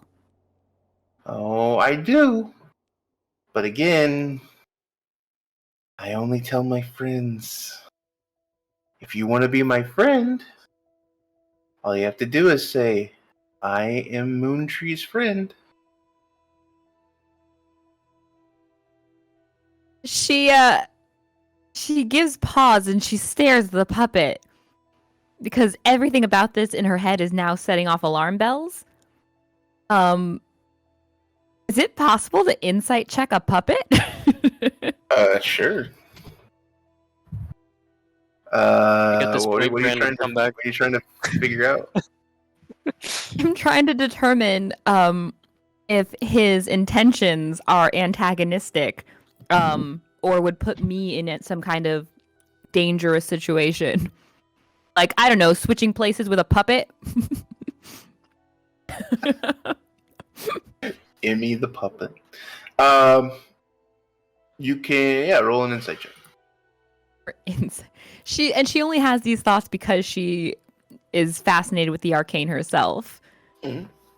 Oh, don't yell at Brenna. She's not trying to metagame, I promise. No, it's fine. Let's see. Insight. Oh, man, my portend today was not good. Oof. Okay, I should have used it. I will say that you have an uneasiness when he says that, and the way that he says that there may be something repercussions to that. But with a 9, you're not quite sure exactly what's going on, or if it's good, if it's bad, if he's delusional, if it's just asking for friends because he's a lonely wall puppet. You don't know. Okay. So Emmy's gonna go back over to the group and to Oh, you have friends. and particularly Yes, we have all kinds of friends here. She's gonna look at Goldhammer. Can you ask your friends which one of them like being an adventurer? But make sure they know it's not you. Make sure they know it's me. Just talk like me a little bit so that they know it's me asking the questions. Sure, I can do that. She looks over at the others, and she says, so this is Moontree, and he'd like to know if, I'm sorry, Moontree, what was the question again? Moontree, that's me. Do that one. Say To Moontree, speak actually that's as me. you? Yeah, speak as me so they think it's me. Oh, okay. I can't speak, so you have to speak for me. Yes, that's right. Okay. And so she'll hold up the puppet and she will say, do you guys like being adventurers? Yeah, that's a good question. Thank you. How'd I do? It was good? Yeah, it's nice. Thank you. Okay. Did they say anything back? What? Not yet. I think they're giving me a look. What are you talking about? So this is Moontree. This is Goldhammer's friend. They had a bit of a disagreement, but there's some. She almost down to a whisper. She's looking and she's like, "There is some amazing arcane stuff going on here, and I can't wait to take notes on it." You guys like being adventurers? This is just lost for what? It's a puppet. Emmy? Did Are you somebody okay? slip something in your drink, Emmy? I promise it wasn't me. Are you okay? No, I'm fine. It's just. And maybe who Yes, do you Moontree. think are the strongest in this table? Oh well, everyone has different strengths. You mean physical prowess? Yeah, does anybody have like a cool weapon or really strong? Anything like that? Oh, well, everyone has something pretty cool. Yeah, everyone's got a little something. Got a war hammer and swords and all sorts I like the of cool warhammer. things. Swords I like. Emmy, you're kind of worrying me. And I think all of us. What's going on? You say something about a warhammer? So there's an arcane puppet that is Goldhammer's friend. Oh, I guess previous friend. I hope they could make up. It ain't good to lose a friend, but he wants to know about your adventuring and your weapons and how strong y'all are. And she's still just holding up her arm, like holding the puppet up. The hell is going on, Goldhammer? What? I told you it's Moontree. Can't do anything about it. It's Moontree. Wily bastard. Why did y'all have Did- fallen out? Hey, we just had some disagreements.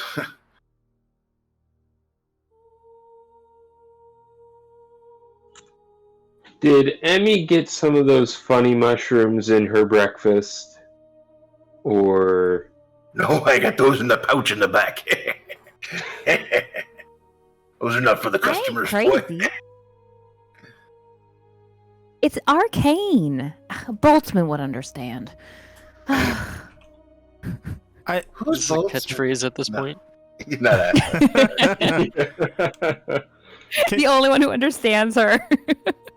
Can you put it down, Emmy? We need to talk about this. Can I talk to the one with the swords? Well, Dante actually has a sword of his own. He's got real does? fancy What? kind of footwork. No, Oh, no, yeah.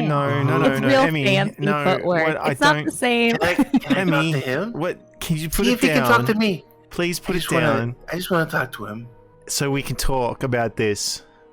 I think But Dante, Brand's probably got a He'd spell like- that can take care of this. I don't know. I'm starting to feel a bit weird here, and not in the good way. Spell for what, Emmy Dante? just kinda I don't giggling. know, Bran, but you've got to have a spell for something. I could set it on fire. He'd like? That could work. No! Don't do Wait, that. And she wait. hugs the puppet close. Don't do Oh, that. thank you. He's just an innocent puppet. Emmy, can you put it down? Does the one with the warhammer also do magic? Oh no. Well, that there is. See, I've only just met them myself a couple weeks ago. So there's all sorts of things that I'm sure they would be happy to tell you on their own. That I'm afraid I can't share too much. Hmm. Can I talk to him? She looks at Bran. Bran, Moontree would like to talk to you. Will he be staying in your hand? Oh, sorry. The only way I can talk to somebody is if they're holding me. He said that the only way he could talk to someone is if they're holding him. That is a firm negative. Oh, y'all ain't got no adventure and spirit. It's the longing for knowledge. You know what An kind of amazing adventure, arcane Emmy. energy is going on here? An adventure Emmy is defending Yeah. some necks outside from a hairy beast. Can you put Moontree down just for a little bit? We'll come back and talk to him later. But just put him down for a second. I appreciate you Moontree. have a hobby, but She looks at the puppet. Moontree, if someone ain't wearing you, can you still see what's going on? Yeah, for a little while I will. Sometimes it fades. Sometimes I have to sleep. I get tired. But you should be good for a little bit. Just don't forget about me, okay? Well, then why don't you come on with us while we go defend some knacks? You can see what it. I'd You can be be back in the happy to. adventure. What? Oh, No, that'd be so no, good. Put it. That'd be no, so good. Put it down just for a minute. I'd be so We'll just happy. talk. We'll talk about this. Group decisions, Em. She takes the puppet. She says, "Well, I'll be right back, Moontree," and she takes the Okay. puppet off her hand. I'll wait for you Um, or one of them. Either way, I'm okay. And she'll hold it. And she'll say, "What is wrong with just traveling with a little puppet? It ain't no big deal. You don't have to put it on if you don't want to, Dante." Emmy, you're talking to yourself. It's obvious. It's like y'all never heard of magic before. It's obviously cursed or something like that. Oh, he's not cursed. He's just Moontree. Where the hell did you get him, Higgins? I found him. I told you. There's a shop. Old lady bought it. No problems. He's actually quite Say it's useful. cursed. Well, it's not cursed. The There's no lady negative. I already cast detect magic on him. It ain't something bad. Well, what does he do? What does it do, Higgins? What does it do? Well, when him and I were adventuring together, there's a couple of things he used to always help me with. Always used to be harder to hit. Yeah, it was good for that. He was always helping me block things and duck here and do that kind of a thing. Excuse me, I got a frog in my throat. He's much harder to hit. He's got some special powers.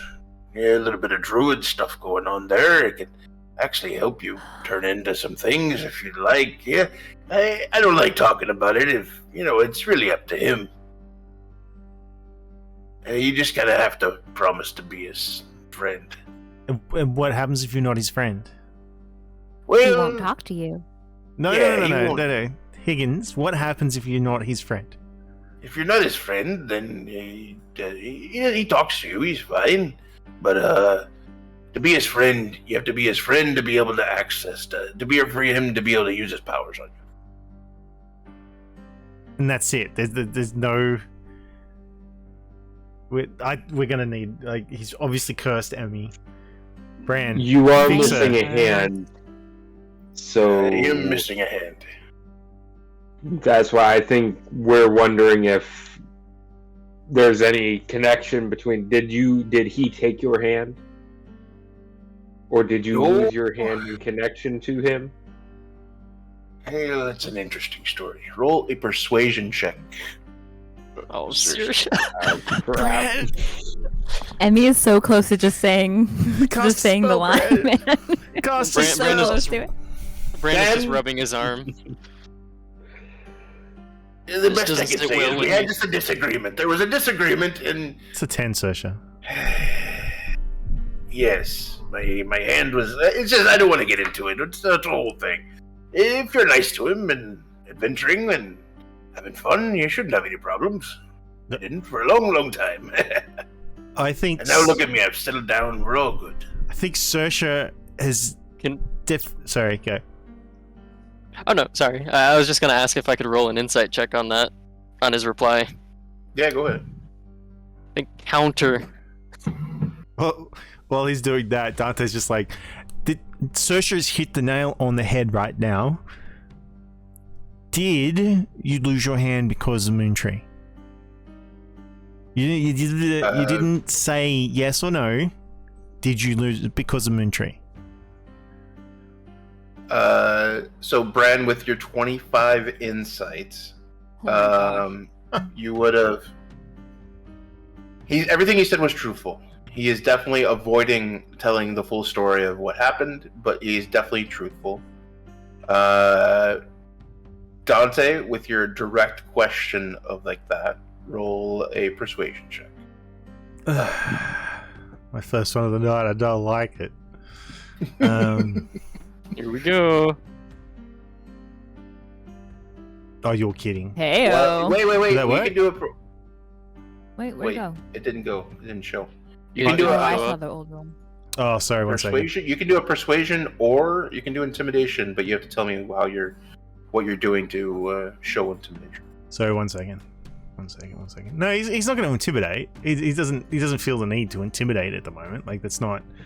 Okay. If he felt like it, he would try and intimidate the hell out of him. But Just giving you some options. oh, I appreciate that, DM. I appreciate that, and I appreciate how weird you're being right now. I love everything about this. This puppet is the best. That work? There we Oh go. my. That's 26. That's a Oh, that's perception, his though, not a perception. Oh, not a damn it. persuasion. It's a P. You almost had me. Oh, that's okay. It's higher.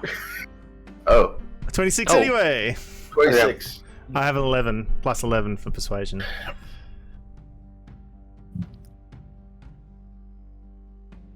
Fine. Moontree has certain needs. He wants to be the best. He wants to be the best adventurer. He loves it when we're adventuring. And when I decided I was going to settle down, and I was tired, he didn't want to. He may have tried to take control a little bit. And rather than deal with that, I simply removed him from my life. Well, at least from my body, the best way I could. You cut your hand off. Flops his hand back on the table. You And cut your... that's how we got to this point. But he's always been a good friend to me. That's why he's still here. That's why he's on the wall. Memories. Dante's just like, he's literally like that hand gesture at the throat, like with open palm, just sort of like, nope. This, no. Emmy, stay away. Kind of sounds like a curse. I don't know if it was a curse so much as it's just a personality. He's got a strong personality. Emmy looks at her hand because the puppet's already on her hand. It's gone, right? No, it's gone. No, you took it off. You said you took it off. Oh, You that's put it on right. the That's right. She was holding him like a doll, like close to her chest. table. Yeah, but you had taken it off your hand, and there was no problem with that. He didn't stop that. For Okay. science, right? For knowledge. Purge it, Bran. Bran actually cracks his knuckles. You had No, that, no, that wait. god power. Do it. Wait, hold on now. Now wait just a minute. Y'all being brutes like that. Listen, if you had something you were passionate about, something you cared very deeply about, I'm sure there's no end to the length you'd go to get it done. I'm not saying it's a good idea to take people's hands off or make them feel inclined to do so. I will say, though, that right now, Mr. Moontree is perfectly harmless, and there is perhaps a lot we can learn from him in this state. Now, I don't see any problem if we perhaps don't put him on or don't say a particular phrase, then it really wouldn't be an issue. He can see adventuring, he can do the things he wants to do, at least while we're visiting, right? Just don't put the puppet on. Emmy, What? the puppet took Goldhammer's hand. Goldhammer took Goldhammer's hand. I technically took my own hand. Thank you, Mr. Goldhammer. Thank you. It very drove much. Goldhammer to take his own hand. Well, semantically. See? There's always two sides to a story. And unfortunately, we won't get Moontree's side unless... Well, she looks at the puppet again.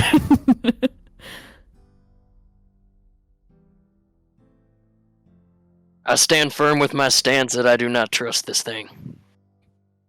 Then you do not need to put it on.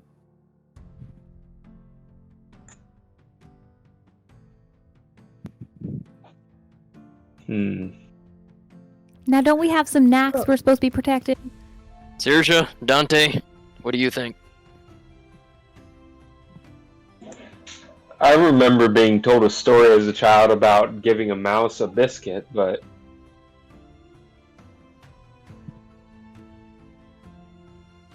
Ever had the mouse Yeah, take I your whole hand? If Emmy wants to take this puppet, I guess that's her choice. It doesn't seem to be able to do anything as long as you're not wearing it. Dante?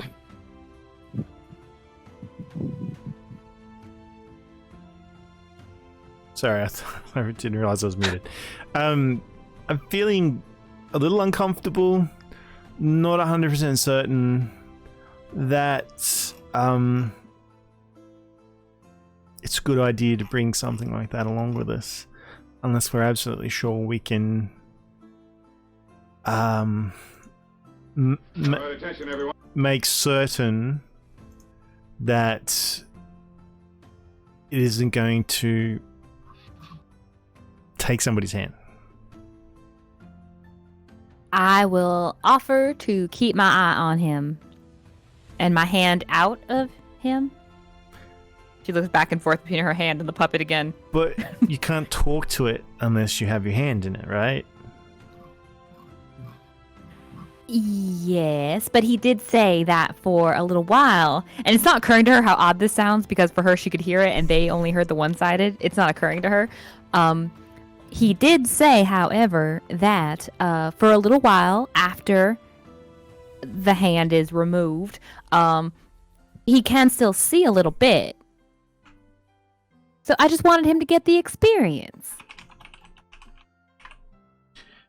Emmy, this is dangerous. Not unless you make it dangerous. Besides, and she lowers her voice a little, she's like, wasn't there a recent, I don't know, blood pact or something we also did? So, I feel like this is a little less dangerous than that.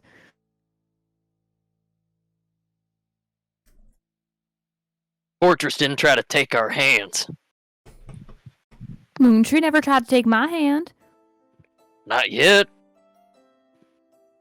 Well, I also am not offering to cut my hand off. So I think we're all cleared with that one then. I'll take responsibility and we will observe. Besides, I stand back anyway. Things get real harsh and I am not as fortified as y'all. So we'll just stand in the back. But Higgins just said that it likes to. Somebody said that it likes to be in the fray. It wants to be an adventure or something silly. What if it makes you get in the middle of the next fight? Can't make me do anything. I ain't wearing the puppet. What's the point of bringing it along then? We just leave it on the wall. It's Higgins' But friend. then he can't see. Where you found it? It's Higgins' friend. Mr. Goldhammer, would it be all right if Moontree came along with us to watch over these knacks? Oh God. Yeah, I don't have a problem with that. You can definitely take him along. It's been a long time since he's been out of the bar. See? Who wants to stay cooped up all day? I mean, I could stay cooped up all day with some good books, but there's more to learn out here right now. Amy, this isn't a puppy. Dante walks away. Dante just turns away. Just like, I can't. I don't know. And he just walks away. She looks down at Moontree and she's like, "You, sir, will get to stay right here next to next to Professor Vormund. Y'all would make great friends. And we're gonna go rescue some knacks. It'll be your first adventure in a little while." And she tucks the puppet into her bag, but like keeps his head pointing out, like kind of like a puppy. Keeps his head like on the top of it so he can still see. Okay. And it's in the same bag as Professor Vormund. Oh my God. Yes. Okay. So you have two sentient items in your bag. She's just collecting friends. It says bad juju all over it. Ugh. It's like Pokemon. Oh my God. Cursed Pokemon. Professor Vormund, I choose you. Creepy doll. Used possession. It's a dragon, and he's super cute. And I 100% imagine he looks just like that picture that Moose shared in the Discord. Yes, he does. That's him. But with blood at He's the bottom of it. best.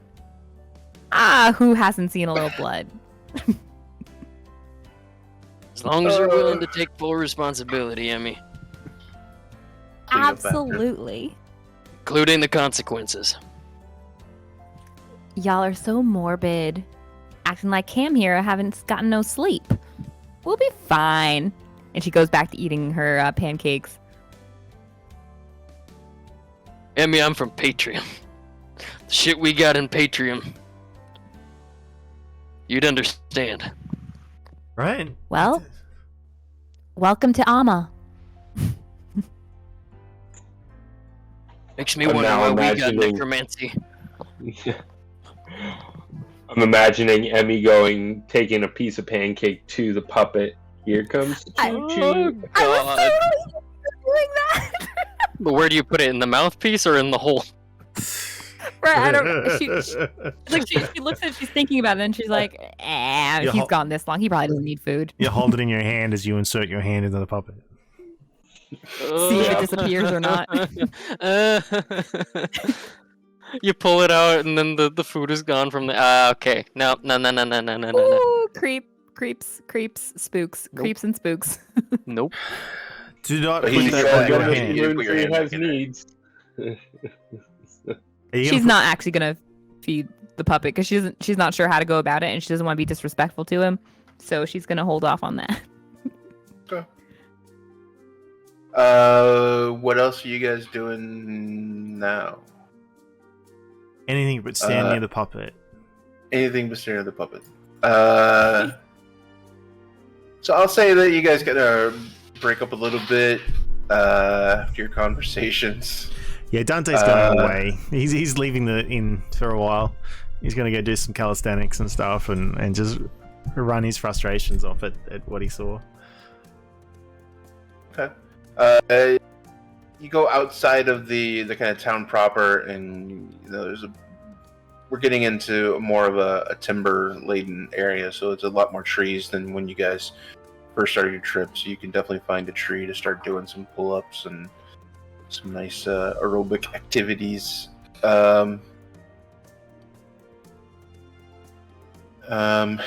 Anything you guys want to do, or do you want to fast forward to this evening?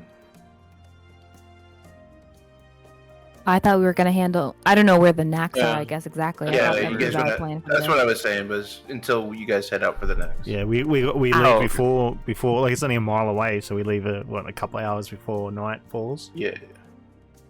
Oh, right. It's a protect them at night thing. My bad. Yep. Well, do we want to go a little bit before? Probably go before sundown to see. Sirsha would want to get there a little early to maybe check for tracks, any that are left, and Get the lay of the land. yep, Mm. see if there's anything that she can find to hint, at least get a better sense of what they might be dealing with. You notice a little bit. You've been in Ropeburg before, and this is not too far from there, but you do notice that the days are shorter. So, here it's probably about 5 o'clock. You start getting the sun starting to go down 5:30 or so. So about 4:30, 5 o'clock, you guys head out, make your way towards the farm. Are able to talk to the farmer and let them know. He kind of points you out to where his field, and the way that this farm's kind of laid out is not a lot of fences. A few like railed fences on one side, and more. This is starting to get into more of a mountainous area, so it's not a whole lot of like open farmland. It's more kind of, there's a few plateaus where he's got plowed out, like a plowed out field on one level, and then the level below that you see another kind of field that's just been grass, and he's got probably about a dozen of these knacks there. Knacks, a little bit like larger than a sheep, a little bit not as quite as big as a llama, but in that same kind of general family of this big furry animal. As soon as you get into that, kind of lead you back to that one field that's almost on this plateau of farmland, and as soon as you get back into that area, you start to have this smell of what the knack really smells like, and it's not pleasant. It's almost like it's very, very earthy, very, very almost like a sour tinge to it of these things. Their normal smell is like that. This here's the field, and last time we were out here, last night I lost a 2 knack. The night before that, there was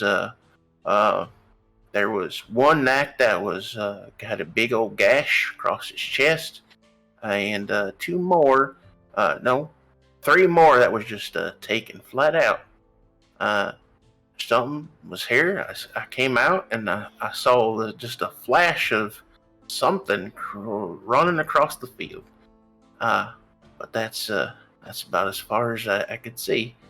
When I asked Goldhammer if he would come and kind of scout it out, he did find this, and he picked up and hands it to one of you who's taking the lead on this investigation. Sirsha would be willing to take it, since it has to do with a creature that they're gonna be hunting. Okay. He hands you this little patch of hair. He goes, this was all that was left. I found this within the sheep itself, and it ran off from here. I could tell that it ran off up into the mountains a little bit towards the south there.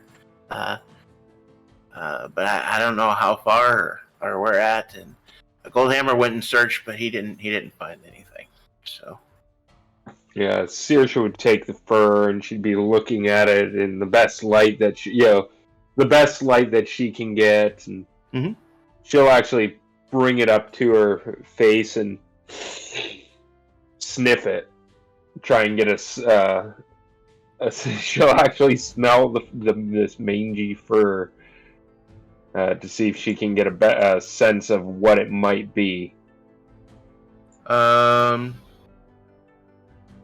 Yeah, you can either roll.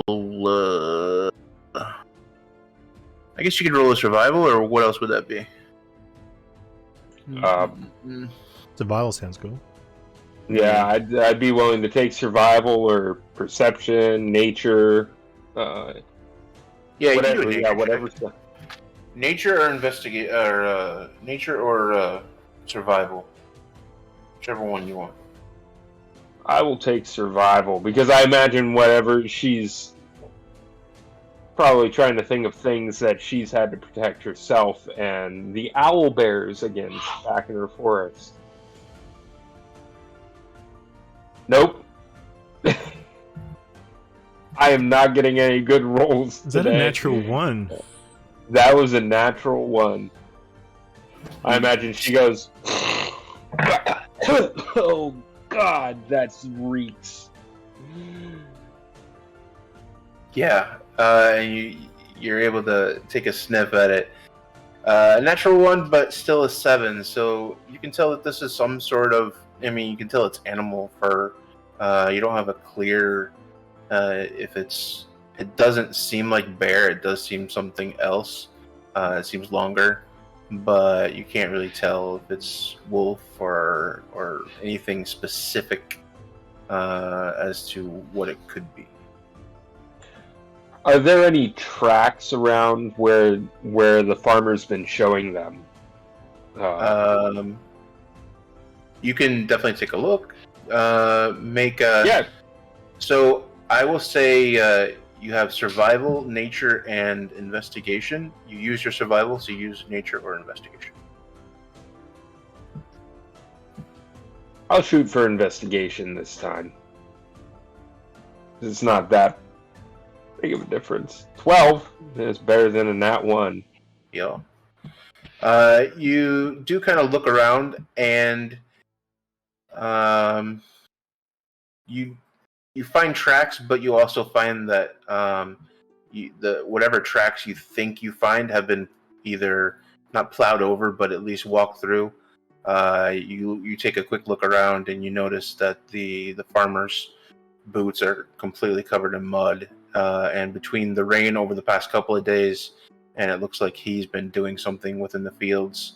It looks like whatever was there has been removed by him stomping around and tending to his. Actually, you see a broken fence, a fence that he has tools at the bottom of it, and you do see. Think you see something, but then you see the area where this fence. It looks like new timber has been replaced. And whatever was there, you lose the track of it, going through where he's been. Okay. Maybe one more thing she would think. She would want to see any of the bodies, if there's, or any of the surviving. He said that one of them had a large gash in its chest. He would want to see if it's dead, he'd want to see the body, or if it's still alive, he'd like to see the gash to maybe get a sense of just how big this thing is. You know, how large of a gash is it? Yeah, I can take it to the sheep. Go ahead and roll a nature check. To the neck. Okay, maybe third time's a charm. Wait a minute. One quick question. Yep. Are they in a forest?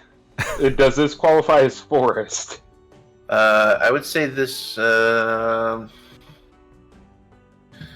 me. Basically, is it her favored terrain? No. According to my roll, this is not, because this is farmland with forest surrounding it. Okay. I just wanted to check since it would give at least a +3 bonus. Yeah. I rolled for it just to make sure. Or no, yeah. Or no, actually, I think it double proficiency, so it would have been a +4. Crap.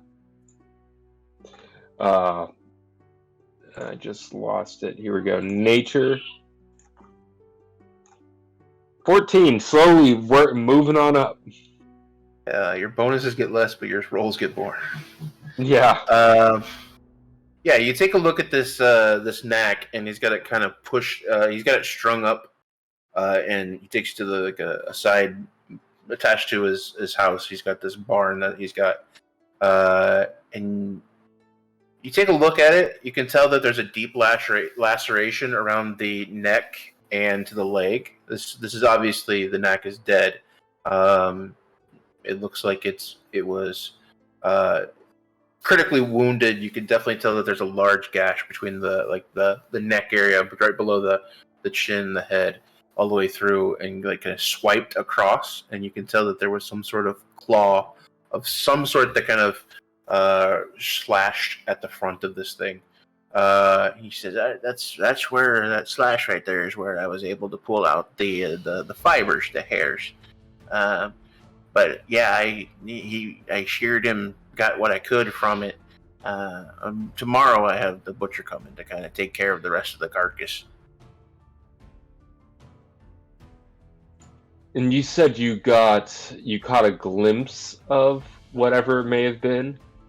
Well, it's very dark, and I'm getting old, and my eyes are not what they used to be. There was a flash of something and moving against the light, against a little bit of the moonlight that was out, and yeah, I just couldn't make out exactly what it was. It didn't look like anything I've ever seen before. It didn't look, it wasn't low enough to the ground to be a coyote or wolf or something like that. It seemed bigger than that. Did it look like it was at least running on 4 legs or 2? Afraid I couldn't tell you that. It definitely looked taller, and at times it looked like it was as tall as a man, but I can't tell exactly what it was. Just kind of saw the silhouettes moving as it was running away. One of my knacks tucked underneath its arm. Okay. Tucked underneath its arm, you said? Well, it was running away and I had it with it. I don't know if it was arm or how it was being held, or by the face or by the mouth. I couldn't tell exactly, but Okay. it was definitely taking it away with it. Understood. Okay, well, we will keep an eye out tonight, and hopefully we can find out more and even stop it before it gets any more, kills any more of your livestock. Is there anything that you need for me? No, I think I have some ideas of what it might be, but without more information, it's hard to be certain. Oh, okay. There's so much scent on the fur of different things. It's hard for me to tell, and the tracks are pretty well trampled. So, but we'll see what we can find. Well, if me or the missus can be a help to you, just let us know. We'll be in the house. I'll bring out some coffee in a little bit. Kind of keep you guys warm and wake a little bit. Yes, that would be wonderful. Thank you so much. Anything else you guys want to do, or any kind of preparations you guys want to make for this evening? Well, I suppose we have to decide exactly how we're going to approach this. Mm-hmm. Yeah. I mean, we probably can't go making a big bonfire or anything like that. No. That'd be a cold camp. Yeah. Maybe like a lean-to Yeah. or something. And, Do we know what we're up against? well, Well, no, the guy kind of described it a little bit, Mhm. vaguely. Ugh. yeah, and Saoirse's still taking whiffs of the fur every now and then. Like, Mhm. It's a big I wolf, think right? I know. Hmm. Yeah, and so she would say, "Well, I have some thoughts. It could be he said he caught a glimpse of it. Hard to say in the light and with his eyes, what it was. If it was on 4 legs or on 2. So we could be dealing with a very large wolf, or we could be dealing with a werewolf. A werewolf? Werewolf? Amazing. Yeah, I don't know. Emmy, do you make anything of this fur? Does it remind you of anything you've read about? And Saoirse would be holding out the clump of fur. And Could I? Camiel, I don't know if you've seen anything like it in Ujop. Oh, Did we do I'll let- investigation checks or something? I'll let you guys do nature checks, either 2 nature checks or 1 nature check with an advantage. My nature is what- not as good. Oh my god, I'm a -1 on nature. Ha ha ha, funny. I have a +4 because it's still an intelligence. So, do you want to do it, both of us doing it, or I could do it with advantage? Do it with advantage. I believe in you. Here we go. You All right. weren't here to see Is there her a- interactions before. You can ask Moontree. Yeah, can Moontree help? That's Can I- true. No, She has no, druidic. no. But I Don't wanna you? know. You let a Moontree does not cordyceps get in his the own- party.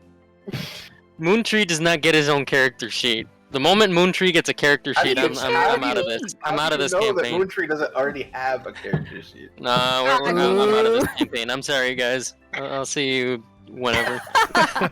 Man, You're the- half down the train because of a sentient one- puppet.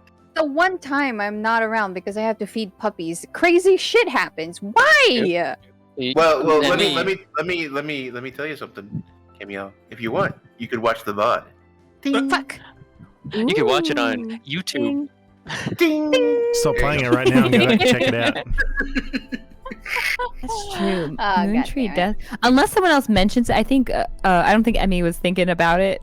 Moontree is sort of along for the ride for her. Oh, come on. Unless someone says his name and reminds her the druidic.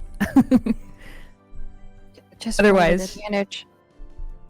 All right, let's go for it. Roll for nature with advantage. So I don't know how to set it to advantage as far as D&D Beyond is, so I'm just gonna roll it twice. Press.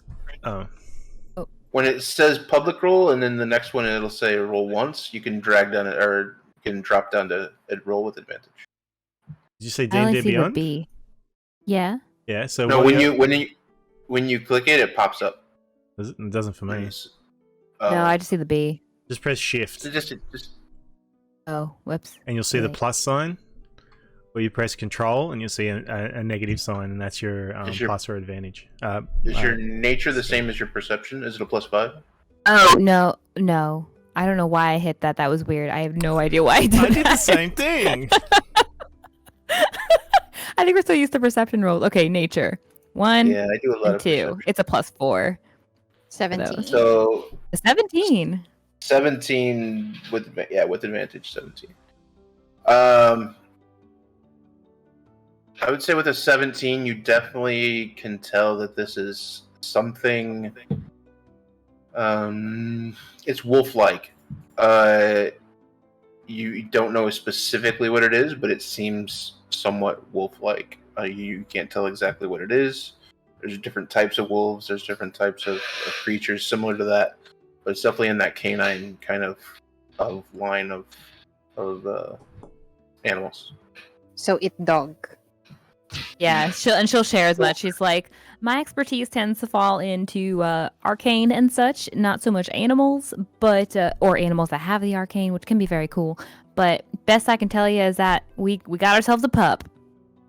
Well, maybe not a pup. I don't mean literally pup, but like, you know, a pup, a puppy, a dog, a wolf. So, probably a wolf.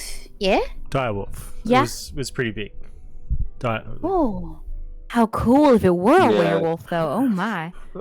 It did carry off. The farmer said it carried off one of the knacks last night, so I would imagine, yes, if it carried it off by itself and was loping away, as he seemed to indicate, it's going to be pretty large.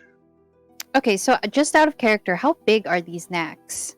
Like the size of a sheep? A little bit bigger than a sheep. In between a sheep and a llama. Ah, okay. So, do we know how many Nax it has killed? It's killed one, and he showed you the body of it, and that was Uh-huh. investigated. And then there was 3 more that was taken that previous night, and then 2 more last night. Oh. Interesting. Okay. We may even be dealing with, and so in character, we may even be dealing with more than one of these if they keep. Because carnivores don't tend to, unless they're killing for killing's sake, but they carried off some of them. Large carnivores tend to kill, and then once they've eaten, they don't go about eating much, at least for several days. Do you mind if I see that tuft of fur? Oh, of course. Here you go. And she would hold it out. Bran takes the tuft of fur and he leans over and kind of puts it in front of Addie. Let her to get a bit of a sniff.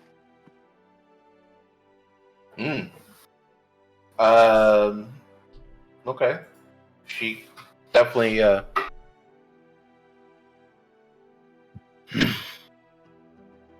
definitely reacts to it a little bit.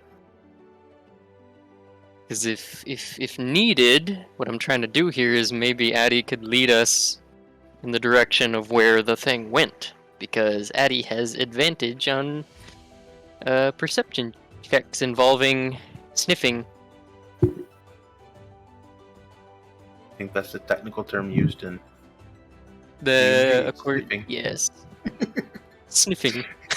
Advantage on sniffing. Well, I don't have it in front of me, but okay. Keen sight and smell. The adolescent owlbear has advantage on wisdom perception checks that rely on sight or smell, aka sniffing. Sniffing. Advantage on sniffing. Yes. Okay, so she's got that now in her thought process. Another question, either it be in character or out of character. Are there any other wildlife around aside from the gnats? So this is a farm. It has like a small. It's not a real hard to get into.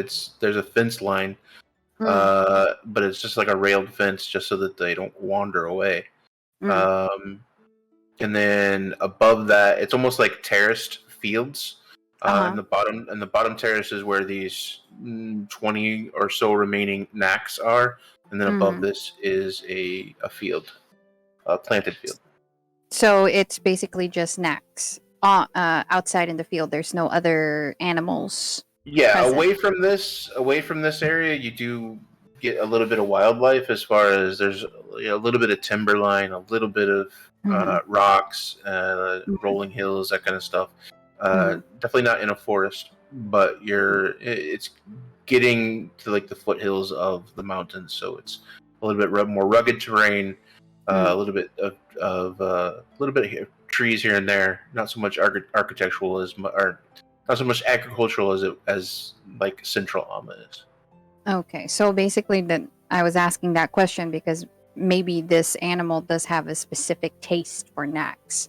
That's why I was asking. There could be other like wildlife or other animals, but they choose to eat the knack. That could be a lead. So that's why I asked. If you were to ask the farmer that, we do have issues here and there with some common wolves. Not really faced anything too much larger than that. Not on a regular basis, and definitely not night after night like this. So this hasn't happened before. It's only been recent, is what you're saying. Well, I've had to deal with a lone wolf here and there, but nothing like this. Not where it's repetitive. Not when it's night after night. So not, yes, not with them taking them away like that. I've usually have them try to eat it here and then have to chase them off. So what I'm getting from all this, and she kind of turns to the party, is that it probably started as just one, and it's now more than one. It dragged off another knack to feed the others. That could be a possibility. I'm just saying.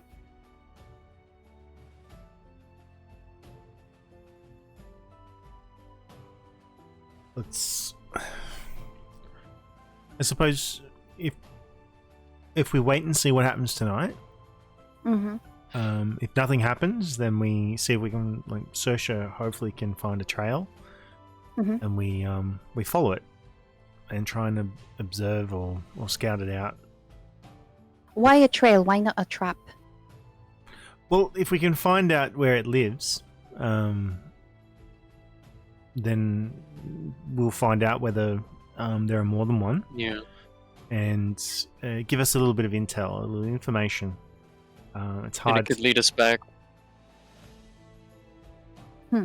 So if we do find out, like, if it doesn't attack tonight, and we find out where it lives, then we can get some information on whether there are more than one. If not, then we can keep an eye on it, or at least, yes, like Bran said, set a trap for it for when it leaves. Well, one thing I was thinking about, if it is wolves, or like you guys said before, even dire wolves, which they're known to be more in the mountains, but have made their way north a few times. When I stepped out of the house, as soon as I was out, there was movement and they were running. They heard and saw me coming. I don't know if it'll help you all or not, but I do have some knack skins in there, in right behind the carcass there. If y'all want to use those, maybe blend in a little bit, it might help you. I don't know if it will or not. They do smell; they're fresh, so they do smell like knack. It might help you if you're trying to capture it. But whatever you wish to do, I just want you to know that's available to you. Interesting. Bran can also put down a bit of a trap, if you'd like, as well. Take him a couple of hours, I think. Let me check just to be absolutely certain. Yeah, it might take a bit, but I can lay a trap.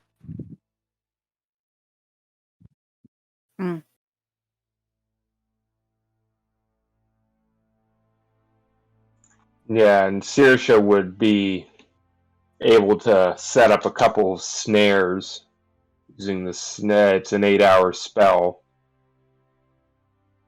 Okay. Sounds good. And one more thing I did just think of. There are some witnesses we could try and speak with, Camiel. There are? The Knacks. Speak with animals. Oh, you're right! No, you're absolutely... I completely forgot. I'm such an idiot sometimes. You're right. We could definitely talk to the next. Well, excuse us for a minute. We've got a few beautiful furry animals to speak to. Oh my god, this is so good. Shush. What? Wouldn't be the weirdest thing we did today. Yeah, I don't know. I don't know what you're talking about. I was too busy trying not to. Bran points at the puppet that is hanging from Emmy's satchel next to Professor Vorman. At least, hopefully, they won't need to take their hand, remove their hand when they stop talking to the next. Oh, Camiel is utterly confused. That too. Because I'm just gonna say she probably fell asleep at the table, so she had no idea what was going on. All right, so we're gonna talk. Yeah, talk to some animals. Saoirse and Camiel are gonna talk to some animals, while Bran, Amir, and Dante. What are you guys gonna do? I think Bran and Dante would be creating some sort of lean-to or some sort of camp. Yeah, it sounds like that a good isn't idea. too obvious. So like a, like not a hide or something like that, but just something Like off to the side. blind. Yeah. Like a duck blind type of thing. Yeah. I'd say you'd be able to do that a little bit. This is almost like a terrace field, so you're on the bottom terrace and the fields are above it. So you go up against that wall of dirt that's there at the very edge, so you can see the entire field ahead of you. You can't really see too much below that because the second terrace kind of drops down. But you can definitely see that ridge of the terrace line, and all the knacks in front of you. Saoirse and Camiel, you guys are talking to knacks? Yes, we're talking to Nax. Yep. Okay. What does it look like? I'll let you go. I'll let Kemiel go first. Okay, so she's going to approach the Nax and sit there cross-legged and look at one of the Nax and try and speak to them. I think she's going to ask them. Well, first of all, let's see if they're going to respond. Do I have to roll for that, DM? Yeah, is it... What's the actual spell you're casting? Speak with animals? Yeah, speak with animals. Okay. Saoirse posted it on the... Got it. You sneaky bastard, you're eating.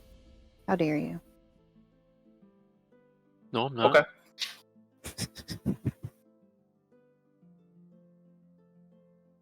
Oh, it's all the beasts.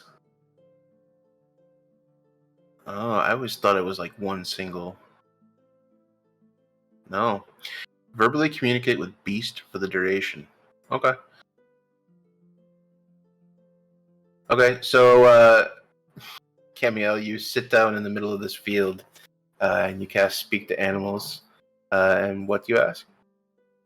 Can you tell us anything about what had attacked?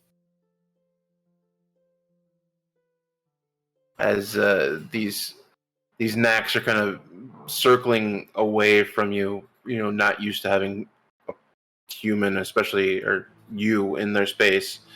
They're kind of moving away, they kind of push away, and they can, as you start talking to them, you start hearing, you go, you.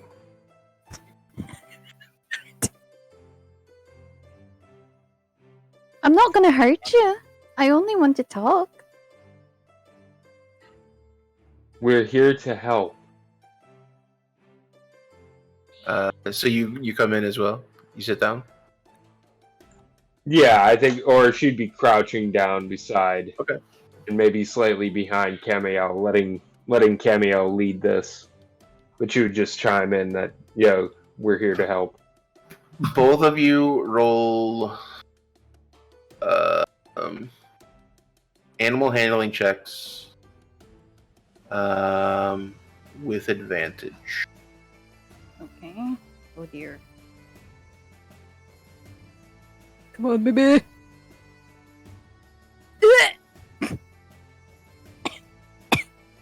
That's really Oh. good. Yes, 20. There you go. Thank goodness. So as you guys kind of calmly sit in the middle of this field, the knack kind of push away from you and kind of huddle up in their own little spot away from you. The longer that you're there, it takes a minute or two. You can kind of hear their muttering, kind of bleeding almost, but muttering. And you do have one that steps up. Well, hello. Hi. Oh my god, it's so cute. Okay. Can you tell us about anything at all about what had killed your friends?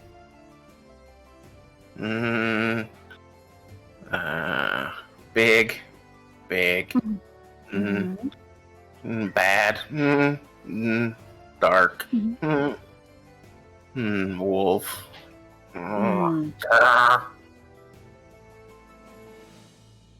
Big, dark, wolf. So, is it a big wolf or a tiny wolf? Big Like wolf. like a human big, or maybe an oversized dog big? Bigger than us. Big. Bigger than human. Oh, that's not good. Our human. Are human? Bigger than our human. Do you know where they come from? Where do they usually attack? No. Dark.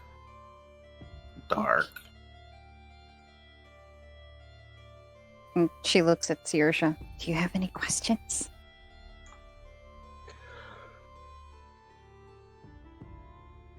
Did it run like a human?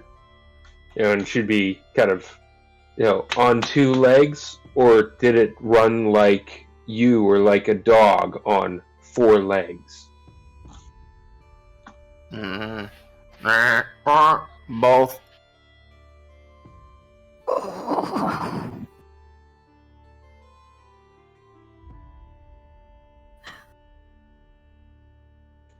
Was there more than one?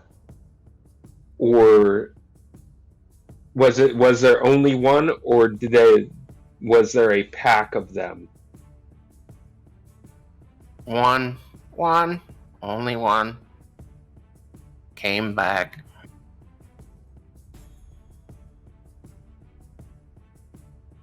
She'd lean into Cameo. Well, that's at least somewhat reassuring.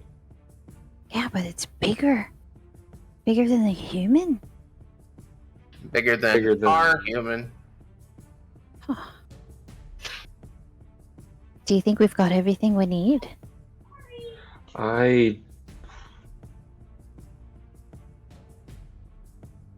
Do you know which... You didn't quite see it, you don't know... You're sure you don't know which way it came from? Did it come from the forest, and she would point toward the nearest forest, or did it come from the mountains? Dark. Too dark.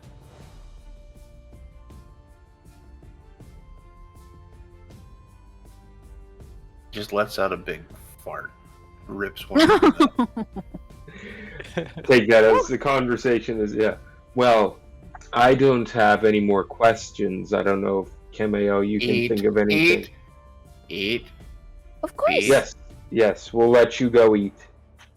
Thank you so much for the help. It right next to you. Eat. It looks right into your face. Eat. Camille kind of looks at Saoirse. Does it want to eat my face? Feed. No, it wants us to feed it. Maybe I have some fruits with me. Yeah, Saoirse would root through her pack and see if she's got any dried fruit or something left in her rations. Camille would do the same, like maybe like an apple or something. As payment. Yeah. You pull out an apple and she just starts chomp. Walks away disinterested again. Well, it's a healthy thing. Quite a farter. Yeah, yes. Whew. And, but at least it proved a bit more helpful than the rest of the information we were able to gather before. Do you have any idea what we're going up against here? I've only heard stories of them, but it really sounds a lot like a werewolf. If it ran on four legs and on two. Interesting. Well, let's get back to the men and yeah. No telling what trouble they're getting into. Oh, I'm pretty sure it's a lot. Yeah, with Dante, you never know. And they'll return to the others and pass on this information. And as you guys kind of gather yourselves, make your final preparations for the evening and begin to settle into wait, that is where we'll leave it for tonight, and we'll pick it up again next week. Hell yeah. And go on from there next week as we prepare to meet our furry friend Will Emmy lose a hand? and our felted friend. Yes. Oh, thank you again to all of our followers and supporters. Giggle Fairy, thank you for the follow. Thumpernox again, thank you for extending your prime 6 months. Big shooter. Boiler in the chat.